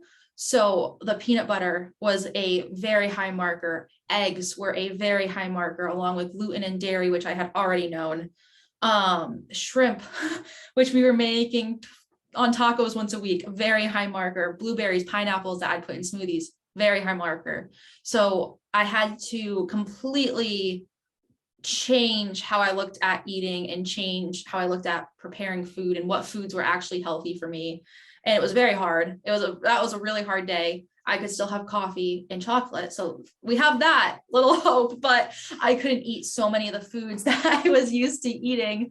And so that it was a good change, but it was a really hard change to look at food that way. And especially around the holidays, it was a really difficult change. But after I cut all the foods that were causing so much inflammation, I started losing the weight I wanted to lose. I started, the inflammation in, like my face was always puffy from inflammation. That started to go down. I was finally mentally feeling better because I started looking like my old self, which gave me some hope. That's amazing. And I think there's a couple of really powerful tips here for our listeners. The first one is you went into your nutritionist. Well, before that even, you built a team. You went back to your naturopath who's been with you all along, but didn't know much about Lyme. And you said, I want to use you as a member of my team. And I'm going to bring on a nutritionist. I'm going to build a team of people that I'm going to set goals with. And you said to your nutritionist, this is how I feel. I don't like how I feel. This is how I want to feel. And this is when I want to feel that way. Help me get there. So you went in and you set the expectation and then you set the goals that you wanted, which I think is setting yourself up for success with your doctors, right? So that's a really first important, powerful tip I think you share with us. The second one is you're eating foods that are known to be inflammatory, carbs and sugar, COVID, we all get it, right? But then you said, you know what, I'm not happy with this. I need to make a change. And you made that change. So that you're removing known inflammatory foods and you're now eating things like peanut butter and shrimp and things that you think are going to help you get protein and be healthy and get vitamins. But those weren't even good for you. Those are traditionally known foods to be healthy for people. But it turns out you have food sensitivities to them, right? So how, I guess the question I'll ask you about that is, what test specifically did you run? Was it a blood test? Was it a scratch test? How did you know what food you were allergic to? It was a finger prick blood test. It was called FIT. And so she gave that. You do it at home and it's like a little a blot test. So you just blot the blood on like these little circles on the little piece of paper they give you, send that in. It takes about 2 weeks or so to get your results.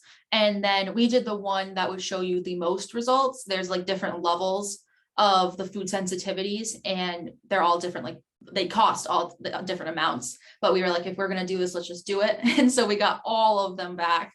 And then she kind of looked at the markers, and it ranges from 1 to 4. And a 1 is it doesn't really mean anything. 2, you have to be cautious about how often. If it's a level 3, she cautioned me to only have it twice a week. So like beef and pork came up on that, honey came up on that, soy came up on that. So certain things you can see it all laid out. And then the number 4s were kind of absolutely don't have. So gluten, dairy, egg, pineapples, blueberries, kiwi, all of these really interesting mushrooms came up on that. Shrimp came up. So it's all of these foods that you wouldn't even think of, but then you realize, oh, okay, I do have a lot of that in my diet. And so you take a look at what exactly you're eating. And then after that, you go from there and you start seeing, what foods should I be eating? What foods are healthy for me? And will actually give me the boost I need to start healing. I think, Grace, it's data, right? So your body was starting to develop these signals to know what was going on, but now you have this data set to be able to correlate with how you're feeling. So you're thinking, wow, when I'm eating blueberries, maybe I don't feel that great, but who would think that, because blueberries are healthy. So Right. now you're having this data to then make conclusions by seeing results when you actually eat that food, and then make wise decisions within your diet. So can you say the name again of the test, just so if people are listening? Is it something you mailed away through a website, through a service, or did you have to do it through your dietitian in her office?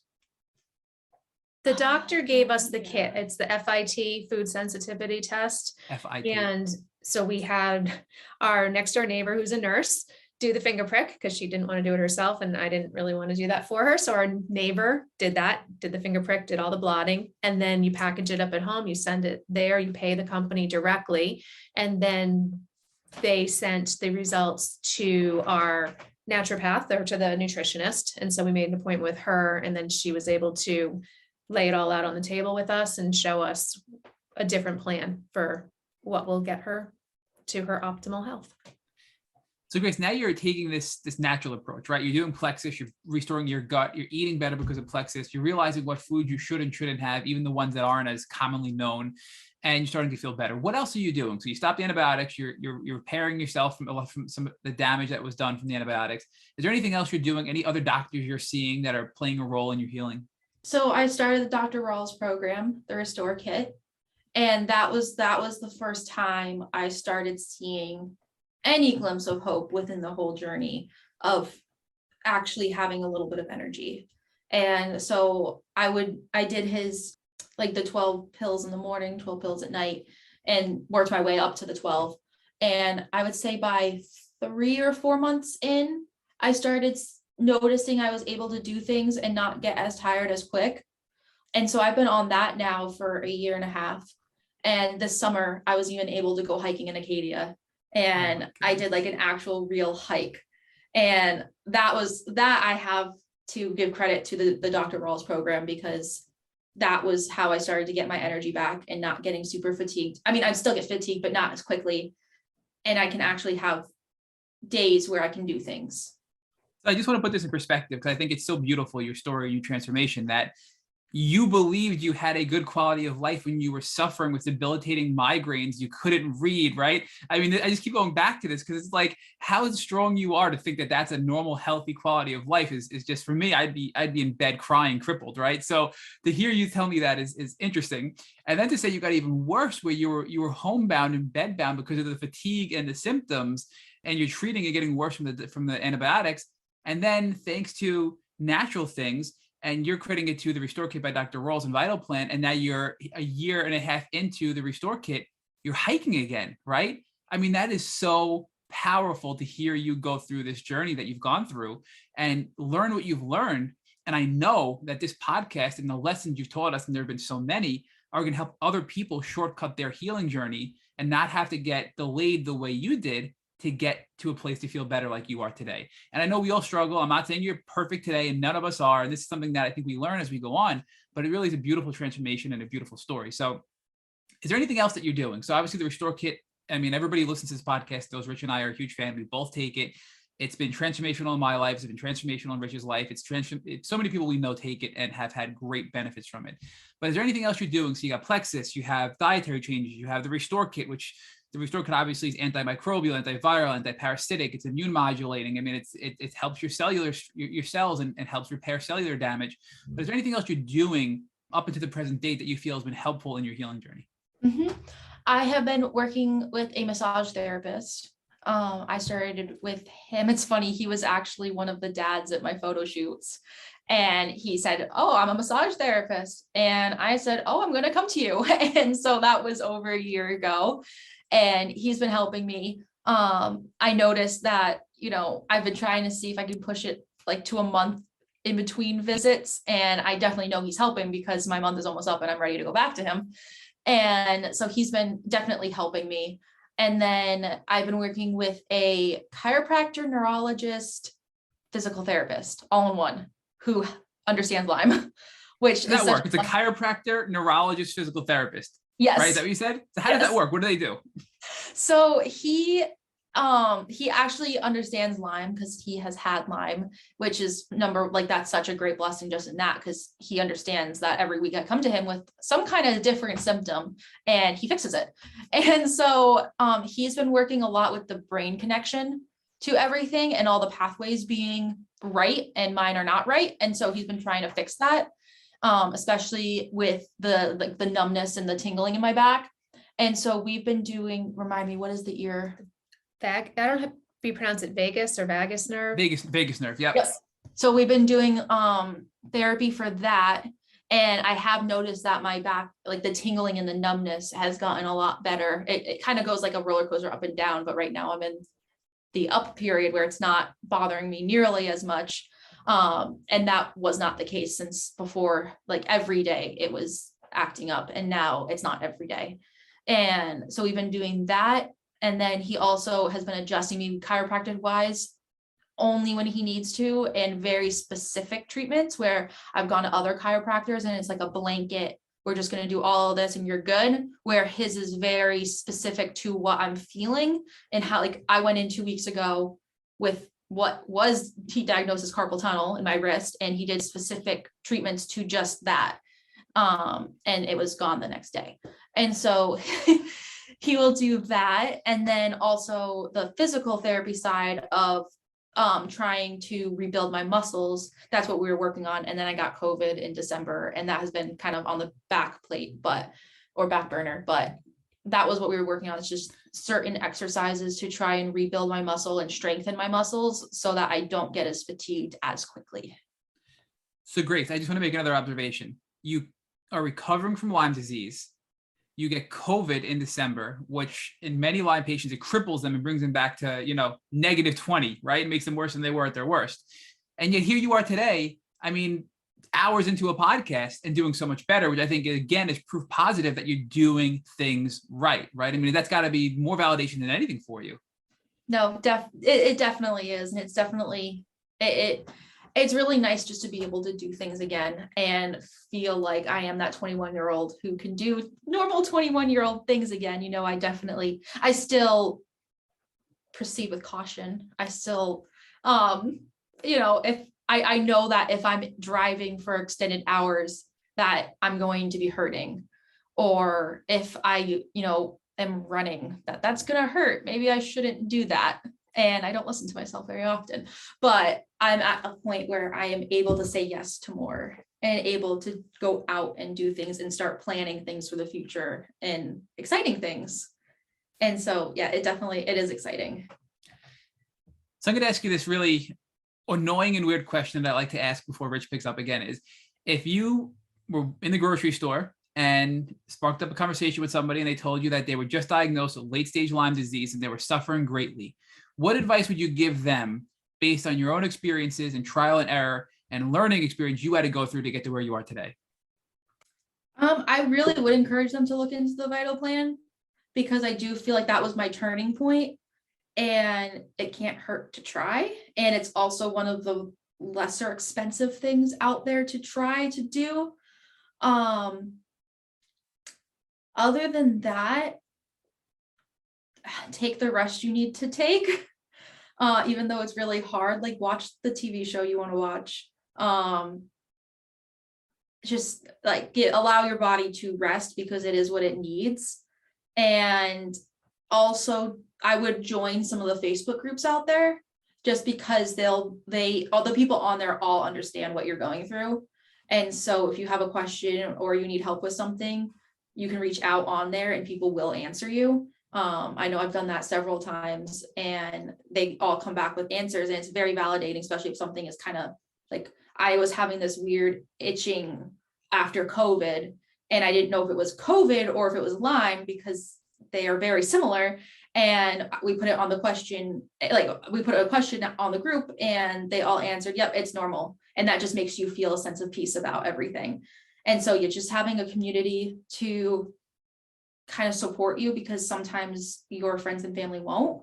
And just trying to explain to people, because people won't understand it. People will give you those weird looks and they'll say, oh, but you're fine. Oh, you can do these things, and just try to explain, oh, no, you can't. And understanding that at this time, you just have to focus on you, and saying no is okay. So Jessica, this has really been a really enjoyable, sort of tennis match between Grace and Matt, where they're really, I think, just beautifully, sharing, an experience together. And I'm sure, as the proud mom, you enjoyed it as much as I did. But I really like to get your sense of how, your family came to, the Vital Plan and the Restore Kit. And what your experience was with the Restore Kit and how you started using it. Sure. Yeah. When she came to me and said, Mom, I need a break. I want to hit the pause button, reset my body. Will you help me figure this out? And she was the one who approached her friend about Plexus. And I totally hear you about the selling of some of these programs that are out there. But again, we had such a great relationship. Grace approached her friend and said, will you help me with this? And was never pressured to do anything or to buy anything. So she did it, found that it works. And the girl basically said, call me if you need me, or if you have questions. You won't hear from me. I won't pressure you. I'm out of the picture. So during that 3-month period, I started reading some books, and I read Healing Lyme by Stephen Buhner. And I read it and it made a lot of sense to me. And I thought, wow, I can make a plan from this. So I had a notebook and I was taking all of these notes about what herbs he recommended in what dosage. And I went down, we have a great natural store in town. So I went down to the store with my list, and they kind of looked at me like, some of these are hard to get and some of these are expensive, and the dosage that they're requiring is going to be a problem. And so I thought, okay, maybe there's a better way. And I don't remember how I came to the book Unlocking Lyme. It might have been a search, because they naturally link together. I read Unlocking Lyme and I thought, oh my goodness, here are all the same herbs, but in a protocol that I don't have to put together myself. I can purchase it. It's already dosed out for us. It's simple, it's affordable. And so, like Grace said, there's no harm in trying. It's not a pharmaceutical that you're going to worry about certain complications. So we'll try it, see how it works. So we phased her into it. And like she's mentioned, she had a really positive response to it. For the first time, we felt like her body was saying, yes, I like this. This works for me. And so she's been on it ever since. In December, my whole family, the 4 of us, came down with COVID.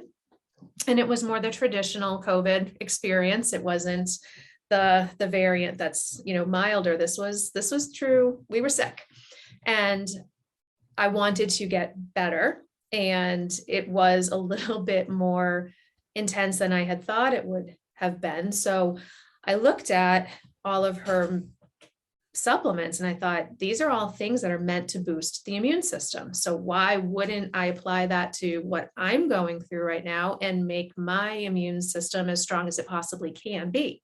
So I called Vital Plan And I've heard amazing things about their customer service. And so I called and I spoke to someone in person and I said, what are you recommending? I think it makes sense, but I just want to know, are you recommending this product for COVID recovery? And they said, absolutely. And I put our whole family on it. So all of us, I phased us all in a little bit faster than I phased Grace in.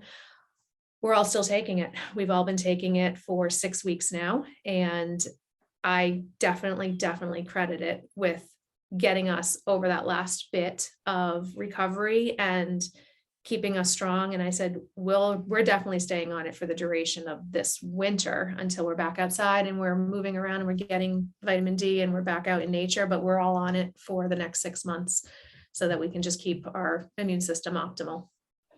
So I'll share with you, I'm on it forever. I will be on it forever. I was first introduced to it a couple of years ago when I was bitten by a tick, and I treated with an LLMD from Chicago, Casey Kelly, and we decided that I would start with the Restore Kit prophylactically to protect me from the tick bite. I wasn't personally interested in going on antibiotics again. I had been on antibiotics the year before, and I didn't want to go on antibiotics. And by the way, for our listeners, I am pro antibiotic. I just didn't think that was going to be best for me at that time. And I actually didn't have a particularly good experience. Dr. Kelly warned me that I might herx. And I didn't. I was 3 weeks into the full plan.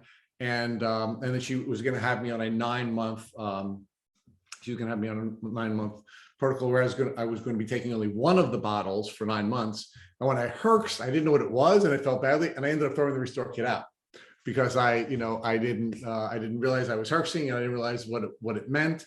And then when I realized that I was herxing, I couldn't get it out of the garbage because the garbage man already came and took it away. Oh. So I went through the next year just on the single bottle, and then I was bitten by a tick again. And this time I decided I was going to do a consult with Dr. Rawls himself. And I was able to get in for a consult with Dr. Rawls, and he's just a brilliant man. And we actually looked at all the supplements I had been taking for a long time. We looked at a number of different things that I wanted to do with my health.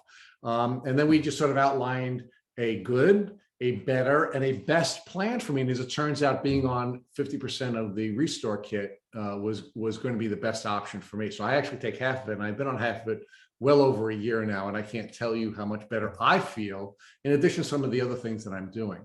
So I'd actually recommend to you that you think about just being on it, maybe forever, maybe not the full dose, but maybe the half dose, which is what I'm on.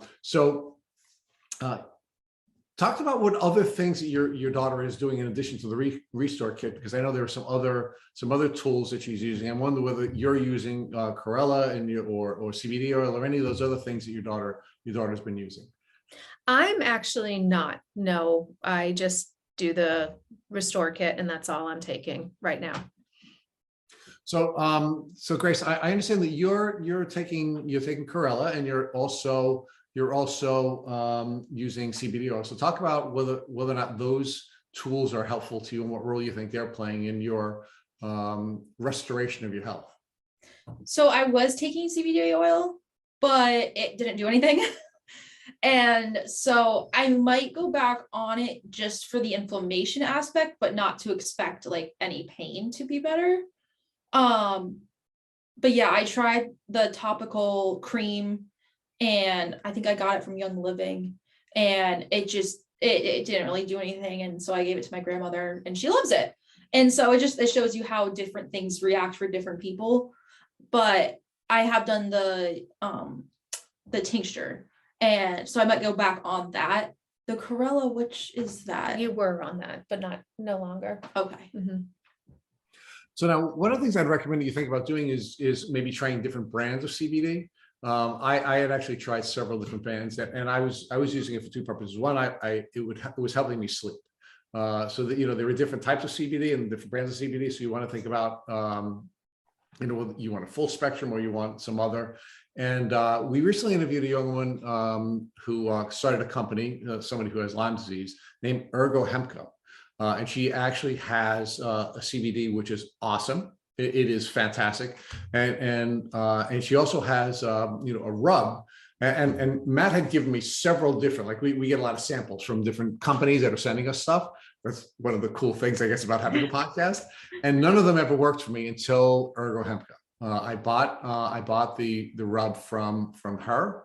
It's off the hook how good it is. Now, I'm old and arthritic, so if it works for me, I think it may be something you may want to think about. So we can give you the contact information from that young woman, and again, something that's designed by somebody who has Lyme disease, and she's used it as her way out of the suffering on this journey. I think we have to give a little bit more credibility to, and I can again just tell you from the experience that Matt and I have had. We've tried all kinds of CBD and we've sampled all kinds of CBD. That is by far the best. So I think you may want to just reconsider the CBD element of your journey, because it really is a great tool, especially if you want some assistance with sleeping and pain control. And Matt had actually used it when he was back on.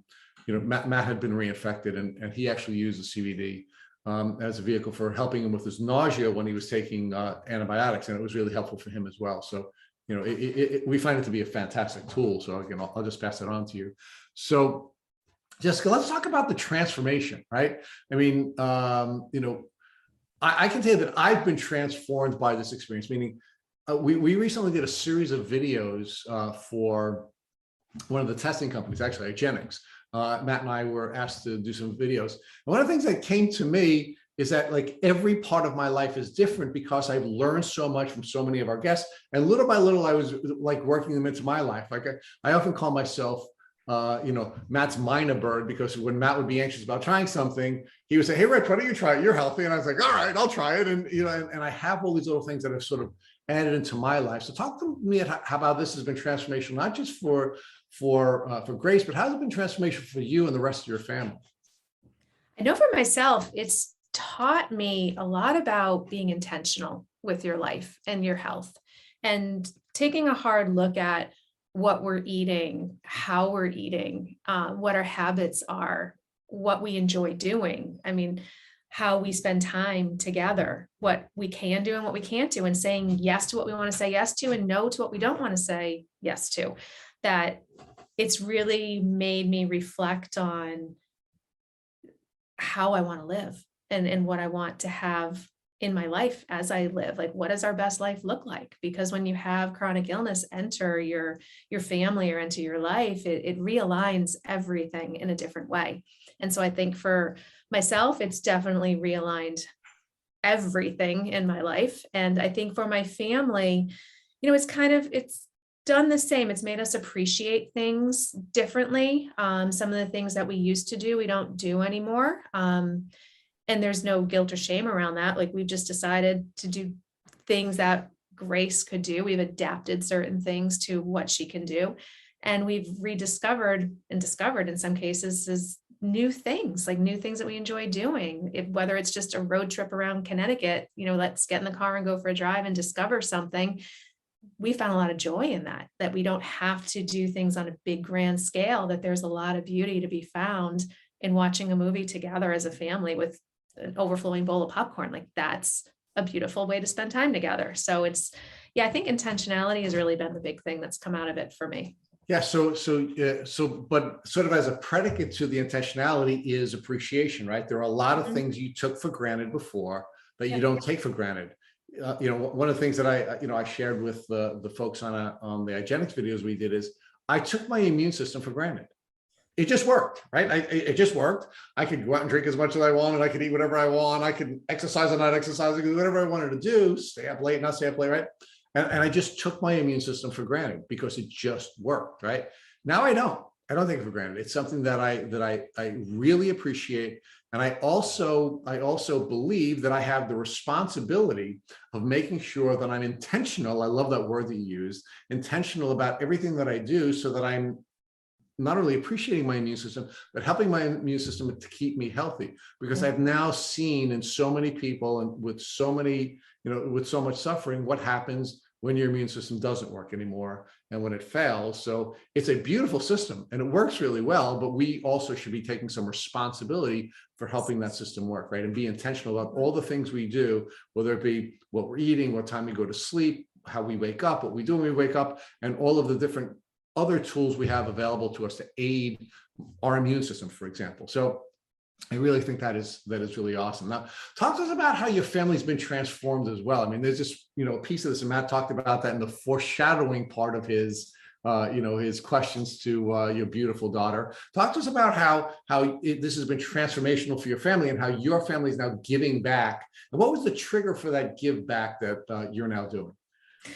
It's a really interesting story how this came to be, because I never would have imagined that this is where I would be here talking to you through this, helping other people through this. When we met with the Lyme doctor, they suggested sauna treatments. That was the very first thing that they said. If you have access to a sauna, use it. And so we found a practice, like I said, close by that we were able to use their sauna. And even though it didn't make her feel good, I really strongly believed that if this is the primary thing the doctor said to do, we'll do it and maybe it will get better. So a friend of mine, her father was closing his medical practice and had a sauna, and she was going to make it available to us for a really reasonable price. So Greg and I drove down to Pennsylvania, picked the sauna up, drove it back, set it up in our family room. And it wasn't a zip up one, it was a big sauna. And she tried it and didn't like it. I tried it, and I'm not going to lie, I didn't really like it. And it sat there, and I thought, okay, I'll open it up for other people. So I put everything on my email list, on my Facebook page. I have the sauna. If you want to use it, come over. No one came over. And then I realized we should probably dump the sauna. So I put it on Facebook Marketplace, and it sat, and it just sat and sat and sat. So while it was sitting out there in marketplace land, I'm on the Parents with Kids with Lyme Facebook group, and a mom put on there a question of how do you go about renting a wheelchair for your child? And that summer when Grace was at her sickest, we wanted to go to Lake Compounce, and it was a very hot day.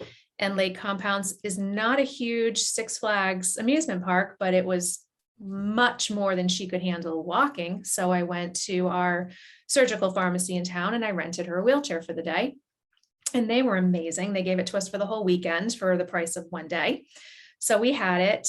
And then I was able to get a used wheelchair off of somebody else on Marketplace. But Grace was very resistant to using that as an accommodation in her life. So I had a wheelchair. And so I said to this mom, gosh, I really wish you were local.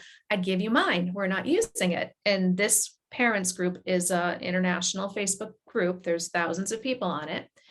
And she said, well, where are you located? I said, I'm in Connecticut. She said, no way. So am I. I said, well, that's not a coincidence.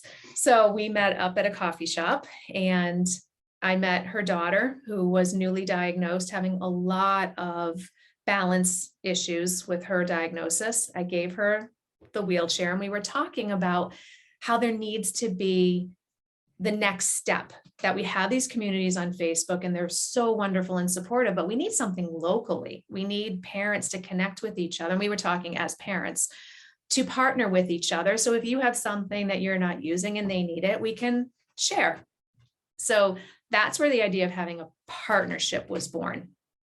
At the same time, Greg, my husband, was in between jobs, and there was supposed to be a seamless transition of insurance benefits. But because of a clerical error, that didn't happen. But I didn't know that. So I went to pick up her medication at the pharmacy, the same pharmacy that rented us the wheelchair. And they said, I'm sorry, but there's a problem. It's not going through. I said, what do you mean it's not going through? And they said, well, you don't have insurance coverage.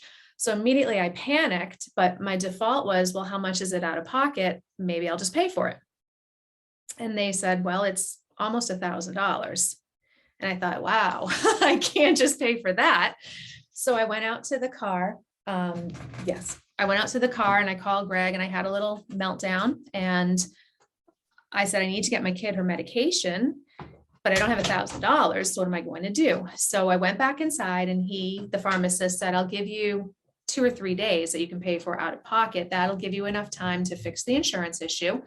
and it'll all be okay. And so that's what we did. And that was the seed that planted $1,000 in my head. So I have partners and $1,000. And I said, okay, God, if you want me to do something with this, you have to show me what to do, because I don't have a background in nonprofits. I don't know, other than partners, $1,000, what to do with that. So I come home, and about 2 days later, I get a ding on Facebook, someone inquiring about the sauna.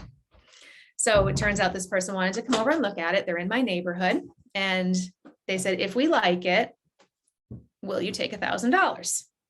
And I said, yes, I will. So they came and they liked the sauna. They took the sauna, they gave me $1,000. And I said, okay, nonprofit, partner in Lyme, we're going to give $1,000 to people. So I said, I don't know how to do this. So I said, okay, God, show me who you want me to talk to. And through a connection, I was put in touch with a tax advisor who just so happened to be doing a nonprofit for another client. And he said, I'll tag you on to that client, and it really won't be too overwhelming of a process. And I said, well, that's great, but my husband just changed jobs. I have a lot of costs medically with my daughter, and I don't even know what starting a nonprofit costs. How much do you think you can do this for? And he said, well, I'll do it for $1,000. And I said, okay, I have $1,000. He met with me that Saturday. Within 2 weeks, Partner in Lyme was conceived and was created, and we hit the ground running, and nothing has been the same since. That is really, really an awesome story. And of course, we know there are no coincidences. Wait, Rich, say that again, because I talked over you and it's going to be hard to edit that. So if you could just start again. Shot. So that is really a cool and beautiful story, and a number of different events coming together, which we know as Christians, there are no coincidences. It's all happening the way it's supposed to happen and the way it did happen. And it's just so beautiful that you and your daughter developed a partnership together. It's one of the things you were talking about earlier. And that partnership has now become something that's so much larger, where you're creating larger partners and larger partnerships out of the partnership that began in your beautiful family. So talk about all the things you've been able to do with this really cool not-for-profit you get set up. We give $1,000 to residents of Connecticut who are either in treatment or have a family member or dependent family member in treatment for tick-borne disease. And what we do that's a little bit different than some other nonprofits and foundations is we let them spend the money on whatever they want to, as long as it falls under the umbrella of health and wellness. So if it's helping you heal in body and mind and spirit, go ahead and buy it.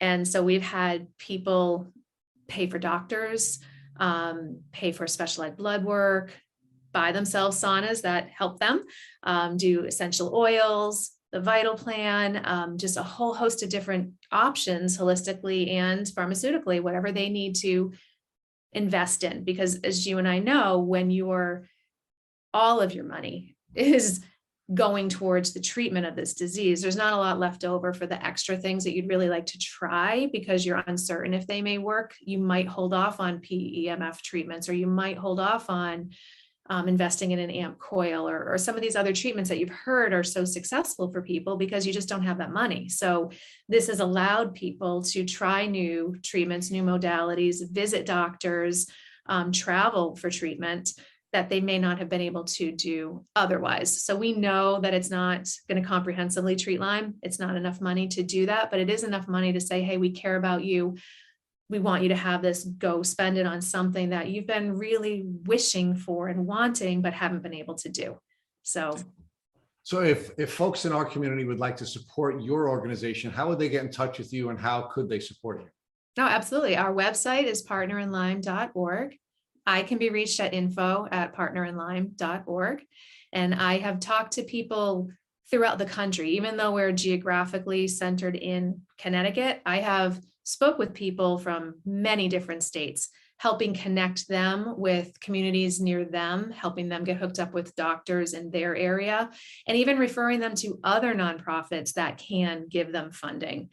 We have provided limited tick testing reimbursement for people that are outside of Connecticut. So if it's a hardship to send your tick out for testing, we want to cover that for you because we know that, like I said earlier, information's power. And if you know what that tick has or doesn't have, then you know how to treat it, or you can have the relief that comes knowing that you dodged a bullet on that one. That tick is not going to harm you. So we offer that. I have a Facebook-based meetup on Thursday nights with other moms of kids with Lyme so that we have a place to talk about what parenting looks like when Lyme is in your life. So there's a lot of different things we do in addition to offering financial support for people.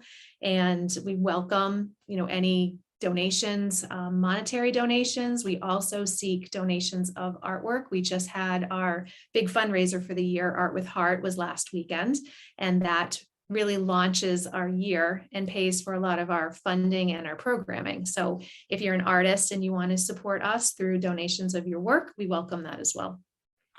So we have one more request of each of you, and we're going to look for the two of you to help us with this together. And it's the question we ask at the end of every Tick Boot Camp podcast. If God forbid, and I'm going to ask it to you this way, Jess, and Grace a little differently. If your dad or husband, who's been so wonderful in this story and was such a powerful force, although behind the scenes, certainly from this podcast, came in with a tick biting him right after this podcast, what would you recommend that he do so he wouldn't have to go on a chronic Lyme disease journey? Immediately, I would get that tick tested. I would know if you were, I don't want to use the word fortunate enough to have the tick bite, but so many of us that have come into this never noticed the tick bite, never had a rash. So if you know that you've had exposure to it, if you have that tick, oh my goodness, save it, put it in a plastic bag, send it to one of the tick testing companies. Thankfully, we've been able to afford everything so far in this journey. But if you're someone that can't, if that's a financial hardship, I will pay for you to have that tick tested until I run out of money in that fund. Because when you get that information back, then you know how to treat it. And I know that there's doctors in our area that are really not afraid to look at you as a whole patient and look at what your symptoms are and look at what your body responds to and treat you according to a plan that they customize with you. So having that knowledge, having the ability now to know who is capable and has really good outcomes with treating this disease, that fear, that uncertainty, that unknown would be removed. And I would be able to say, okay, we can make a plan for this. We can move forward in this. You're not alone in this. There's hope in this. And for a family member, they would never have to go alone. I think that we can't go through this alone. We have to have someone going with us, supporting us, encouraging us, reminding us that tomorrow's a new day and that there's, mercy's new every morning. We wake up and the sun is there, and we have to find the encouragement to keep pushing on until we find what works for us and we find the healing in this journey, because it's waiting for us. But sometimes we need someone to remind us to keep moving forward. So Grace and Jessica, we want to please ask you to consider us at Tick Boot Camp new partners of yours in Lyme. And we want to thank you for being such beautiful people and offering so much wonderful support and assistance to the people in our community. So again, thank you so much for joining the Tick Boot Camp podcast. Thank you so much for having us.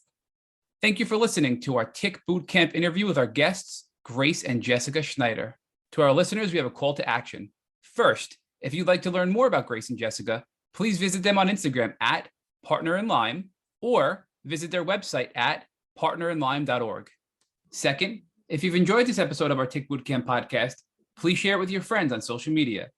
Third, Tick Boot Camp has created a Tick Bite Blueprint that has been inspired by the information that has been shared with us by past podcast guests.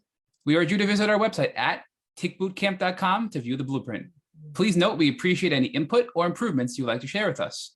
Fourth, don't forget to subscribe to this podcast on Apple Podcasts, Google Podcasts, or Spotify to get your automatic episode updates of our Tick Boot Camp podcast. And finally, we thank you, our community, for your comments on our past podcast episodes. Please take a minute to leave us an honest review on Apple Podcasts, Google Podcasts, Spotify, social media, or on our website. We make it a point to read every single one of the reviews you share with us. Thank you, as always, for listening.